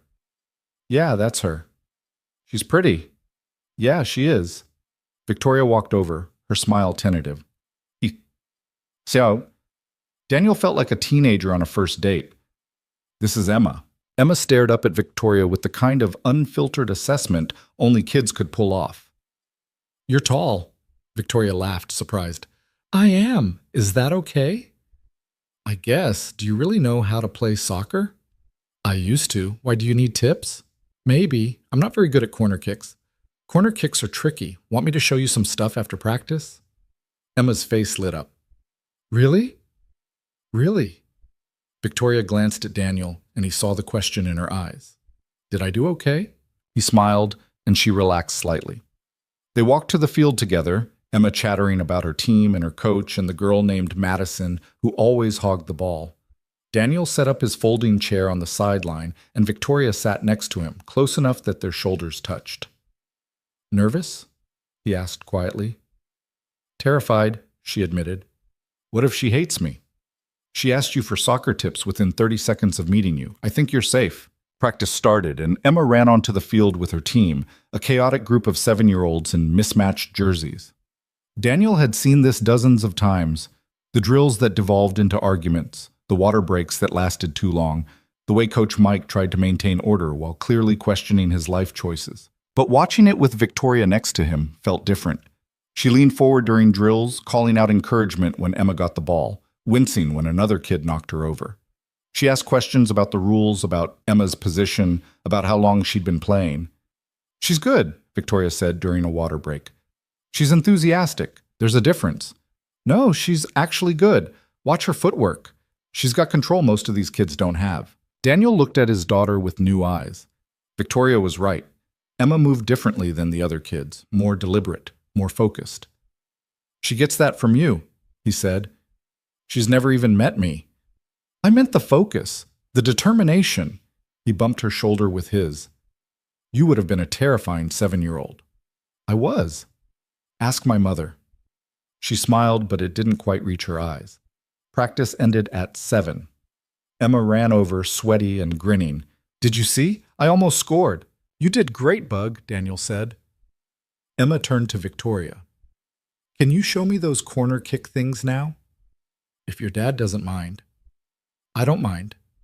So Victoria borrowed a ball from Coach Mike and took Emma to an empty part of the field. Daniel watched as she demonstrated technique, patient and clear, adjusting Emma's stance and showing her where to aim. Emma listened with the kind of attention she rarely gave anyone, trying again and again until she got it right. When she finally connected and sent the ball sailing toward the goal, she squealed and jumped up and down. Victoria high-fived her, laughing, and something in Daniel's chest went warm and tight. They grabbed burgers on the way home, Emma's choice, at a diner that had been there since Daniel was a kid. Victoria looked out of place among the cracked vinyl booths and fluorescent lights, but she didn't seem to mind. She sat next to Emma in the booth, listening to her talk about school and soccer and her friend who had a pet hamster named Mr. Whiskers. "Do you have any pets?" Emma asked. "No, I travel too much for work." "That's sad. Everyone should have a pet. Maybe someday." Victoria glanced at Daniel. "When I have more time." They ate burgers and fries and drank 2 sweet lemonade, and it was so normal it hurt. This was the life Daniel had been living for years, diners and soccer practice and bedtime routines. But having Victoria there made it feel new, like he was seeing it through her eyes and realizing it was enough. After dinner, Daniel dropped Victoria at her car. Emma was half asleep in the back seat, exhausted from practice. "Thank you," Victoria said, "for letting me be part of this. Thank you for showing up." "She's incredible. You're doing an amazing job with her." Daniel's throat felt tight. "I'm trying." "You're succeeding." She hesitated, then leaned in and kissed him softly. "I'll call you tomorrow?" "Yeah, tomorrow." He watched her drive away, then got back in his car where Emma was fighting sleep. "I like her," she mumbled. "Yeah?" "Yeah, she's nice, and she's good at soccer." A pause. "Can she come to my game on Saturday?" Daniel's heart squeezed. "I'll ask her." "Okay. Love you, Daddy." "Love you too, Bug." By the time they got home, Emma was fully asleep. Daniel carried her inside, got her into pajamas through sheer muscle memory, and tucked her into bed. She didn't even wake up. His phone buzzed as he was washing dishes. Victoria. "I had a really good time tonight." Daniel. "Me too." Victoria. "Emma invited me to her game on Saturday. Is that okay? Daniel, more than okay. Victoria, good, because I already cleared my schedule. He smiled, setting down the dish he'd been washing. Victoria, Daniel? Daniel, yeah? Victoria, I know this is complicated. I know we're figuring things out, but I need you to know I'm all in. Whatever it takes to make this work, I'm willing to try. Daniel stared at the message for a long moment, then typed, Me too. All in. The next few weeks fell into a rhythm that surprised them both. Victoria came to Emma's soccer games, cheering from the sidelines in jeans and sweaters that probably still cost more than Daniel's rent, but at least looked normal. She learned the names of Emma's teammates, brought orange slices to share, and gave tips that actually helped. Daniel met her for coffee between meetings, lunch when their schedules aligned, dinners at places that weren't too expensive but weren't diners either. They talked about everything, her work stress, his worries about Emma, the books they'd read, the shows they watched, their fears about whether this could actually work. I told my assistant about you, Victoria said one night over Thai food. What did you tell her? That I was seeing someone. She almost fell out of her chair. That good, huh? She said she'd never seen me smile at my phone before. Victoria pushed pad thai around her plate. I told my mother too. Daniel's fork stopped halfway to his mouth. And? She said I was making a mistake. That you were using me for my money and would disappoint me eventually. Victoria's voice was flat. I told her that her opinion wasn't welcome anymore. Victoria, I meant it. I'm done letting her dictate my life. She looked up at him, fierce and vulnerable. I spent 30 years trying to earn her approval. I'm not doing it anymore. That's not going to be easy. I don't care if it's easy. I care if it's right. She reached across the table for his hand. And this is right. You're right. Daniel threaded their fingers together. I told my mom, too. The real story this time. How'd she take it? She said if you hurt me, she'd find a way to sue you, even though she has no idea how lawsuits work. He smiled. Then she said she wanted to meet you. Victoria's eyes went wide. Really? Really? She's making dinner next Sunday. Fair warning, it'll be pot roast, and she'll ask you a million questions, and Emma will show you her entire rock collection. That sounds perfect. It was perfect, in its own chaotic way. Victoria showed up in jeans and a sweater, bringing wine that was definitely too expensive for pot roast. Daniel's mother grilled her politely about her work and her family and her intentions. Emma dragged her to her room to show her rocks and drawings and the chapter book she was reading, and Victoria handled all of it with more grace than Daniel expected, answering questions honestly, admiring rocks with genuine interest, even helping with dishes afterward. I like her, his mother said quietly while Victoria was playing cards with Emma in the living room. Yeah? She's not what I expected. What did you expect? Someone colder, more... She waved her hand vaguely. Rich. She is rich, Ma. But she doesn't act like it. She acts like she actually cares about you, about Emma. His mother looked at him seriously. Don't screw this up. I'm trying not to. Good, because that girl in there, she looks at you like you hung the moon, and I haven't seen you this happy since before Sarah left. Daniel watched Victoria through the doorway, laughing at something Emma said, looking more relaxed than he'd ever seen her. I think I'm in love with her. I know you are. Question is, what are you going to do about it? He didn't have an answer yet. But 3 weeks later, when Victoria showed up at his apartment at midnight, tears streaming down her face, he figured it out. What happened? He pulled her inside, alarmed. Are you okay? The board called an emergency meeting. Someone leaked that I'm dating an employee. They're saying it's a conflict of interest, that it compromises my judgment. She was shaking, anger and fear mixing in her voice. They want me to end it, or they'll force a vote of no confidence. Daniel's stomach dropped. What? Jonathan. It had to be him. He's been digging, found out you work at Sterling, twisted it into something it's not. She paced his tiny living room, her heels clicking on the hardwood. They gave me 48 hours to decide. My career or you? The words hung in the air like a bomb. Then you choose your career, Daniel said quietly. Victoria stopped pacing. What? You choose your career. You've worked your entire life to build that company. You're not throwing it away for me. Are you serious right now? Completely. Victoria, you're brilliant at what you do. You employ thousands of people. You can't walk away from that. So I'm supposed to walk away from you instead? If you have to, yes. She stared at him like he'd grown a second head. That's your solution? Just give up? It's not giving up. It's being practical. Screw practical. Her voice rose, and Daniel glanced toward Emma's room, hoping she was still asleep.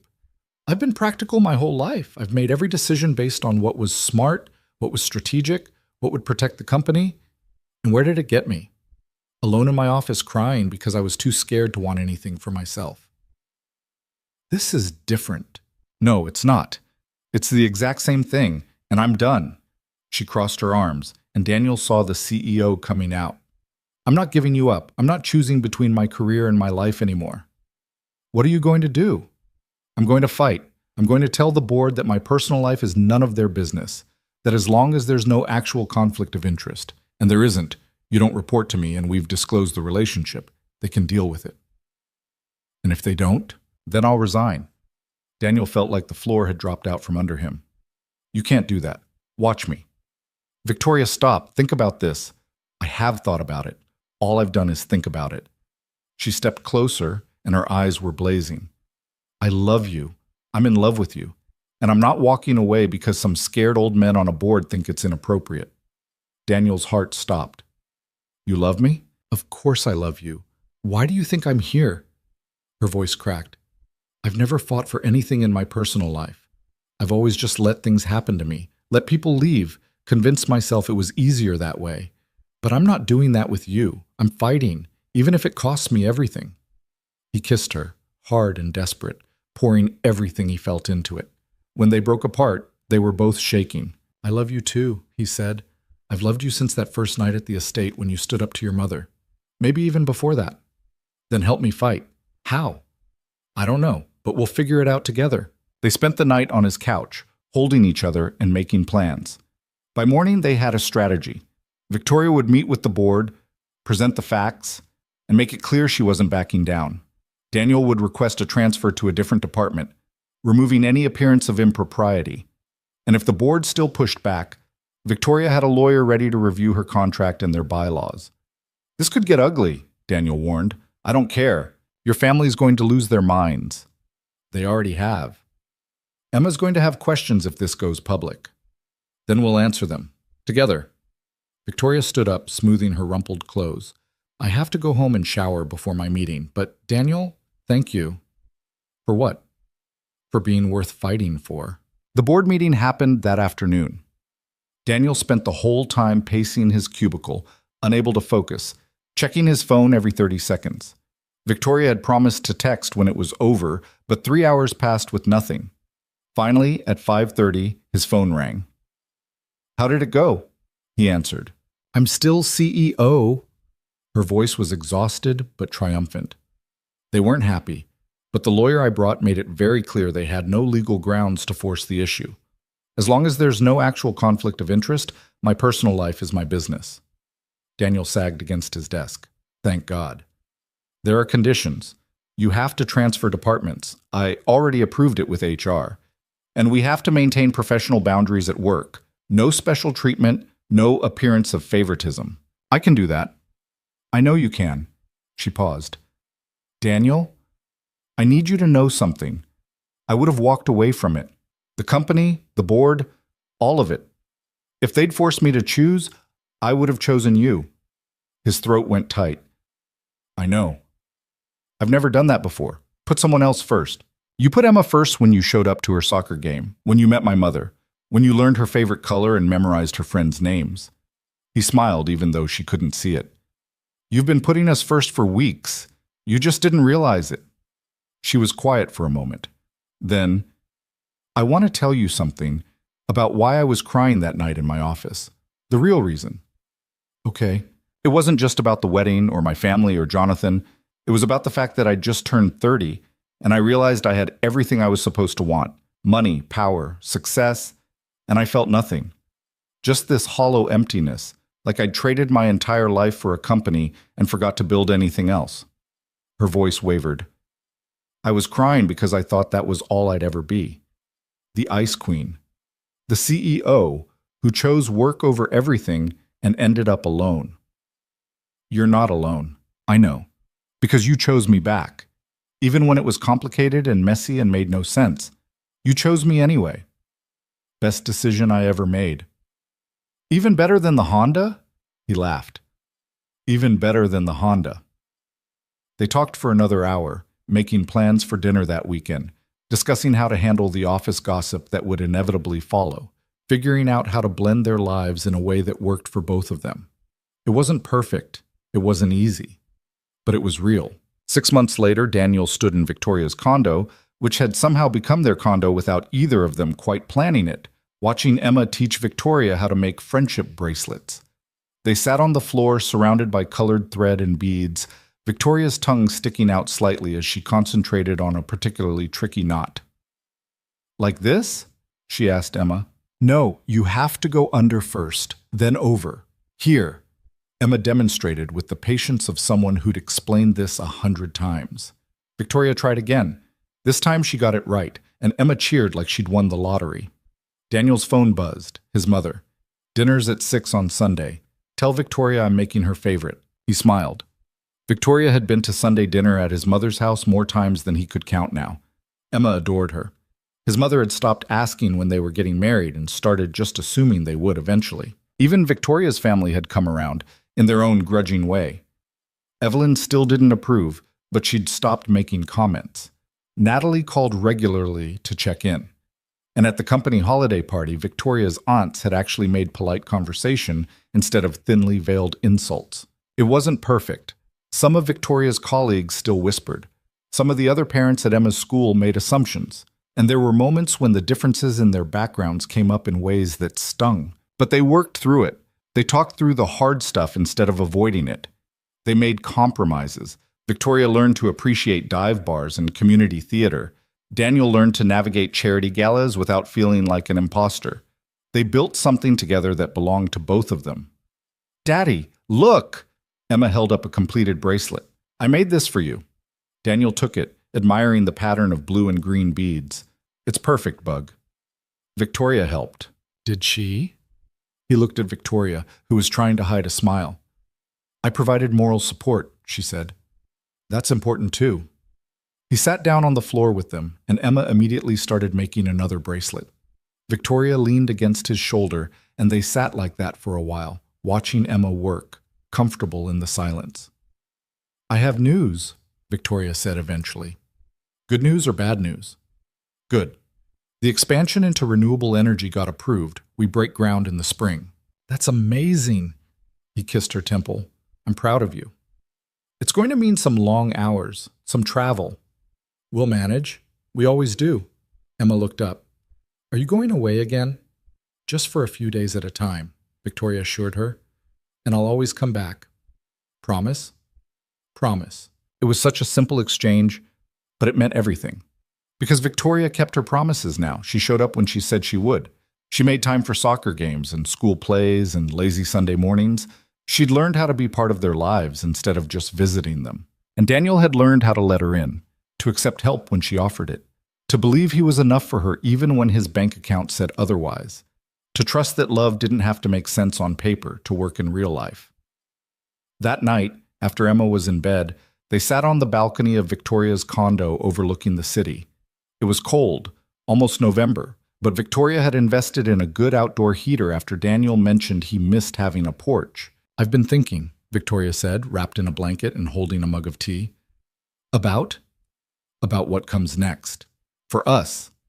Daniel's heart picked up speed. What do you mean? I mean, we've been doing this for 6 months, living together, building a life. And I know it's fast, but I also know what I want. She set down her tea and turned to face him. I want this, all of it. You, Emma, Sunday dinners with your mom, soccer games and friendship bracelets, and figuring out how to blend our completely incompatible lives. I want it permanently. Victoria, I'm not proposing, not yet anyway. I know that's your move to make. She smiled. But I'm telling you that when you're ready, my answer is yes. Because you were right that first night. I was crying because I felt alone. But I'm not alone anymore. I found my family, and it's you. Daniel pulled her close, and she fit against him like she'd always belonged there. I love you. I love you too. They sat there for a long time, watching the city lights and talking about the future in a way that felt less like planning and more like dreaming. Victoria wanted to cut back her hours eventually, spend more time with Emma, maybe think about having kids of their own someday. Daniel wanted to go back to school, finish his MBA, maybe move into a role where he could make more of a difference. It was all possible now. Not because their problems had disappeared or because loving each other made everything easy, but because they'd learned that fighting for something worth having was better than settling for something safe. 3 years later, Daniel stood in front of a small gathering of people in Victoria's mother's backyard, because Evelyn had insisted, and Victoria had decided it wasn't worth the fight, and watched his wife walk toward him. She wore a simple dress, nothing like the designer gown her mother had wanted. Her hair was down, flowers tucked behind her ear that Emma had insisted on. She was crying before she even reached him, happy tears that she didn't bother to hide. Emma stood next to Daniel as his best man. She'd insisted, and he couldn't say no, wearing a purple dress and the biggest smile he'd ever seen. Hi, Victoria said when she reached him. Hi. The ceremony was short. They'd written their own vows, keeping them simple because anything else felt false. I promise to choose you, Victoria said, her voice steady despite the tears. Every day, even when it's hard. Especially when it's hard. To love you not for who I need you to be, but for who you are. To build a life with you, not next to you. Daniel's throat was tight, but he managed to get through his vows. I promise to see you, not the CEO, not the Ice Queen, just you. To remind you that you're enough exactly as you are. To be your partner in everything, the good and the bad and the boring, Tuesday nights in between. When the minister said they could kiss, Emma cheered louder than anyone. They laughed against each other's lips, and Daniel thought about that first night in Victoria's office when she'd been crying alone, when he'd chosen to knock instead of walk away. That single choice had changed everything. Later, at the reception, held in the estate's garden because some battles weren't worth fighting, Daniel danced with his wife, while Emma danced with his mother, and Victoria's family watched with expressions ranging from grudging acceptance to genuine happiness. We did it, Victoria said, her head on his shoulder. Did what? Built something real, out of a lie and a desperate favor and $50,000 I never should have offered. Best money you ever spent? By far. She pulled back to look at him. Thank you. For what? For knocking on my door, for staying when I gave you every reason to leave, for teaching me that I don't have to choose between being powerful and being loved. You taught me I don't have to choose between being present and being successful, he countered. That providing for my family isn't the same as abandoning them. They swayed together, and Daniel thought about everything they'd been through to get here. The fights with her family, the whispers at work, the moments when it would have been easier to walk away. But they hadn't. They'd chosen each other, over and over, until choosing became as natural as breathing. Emma ran over, tugging on Victoria's dress. Can I dance with you guys? Of course. Victoria pulled her into their circle, and they danced as a family, the three of them together. This was the thing nobody talked about when they talked about love, Daniel thought. Everyone focused on the beginning, the spark, the chemistry, the falling. But real love was what came after. The choice to stay, the work to understand, the commitment to build something together even when it was hard. He'd learned that from Victoria, and she'd learned it from him. And together they'd learned that love wasn't about finding someone perfect. It was about finding someone worth fighting for and then doing the work every single day. As the sun set over the estate and the lights came on and their family and friends celebrated around them, Daniel held his wife and daughter close and felt something he'd spent most of his life chasing.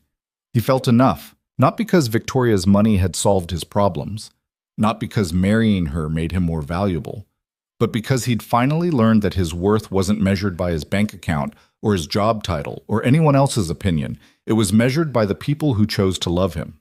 And the people he chose to love back. That was the real lesson.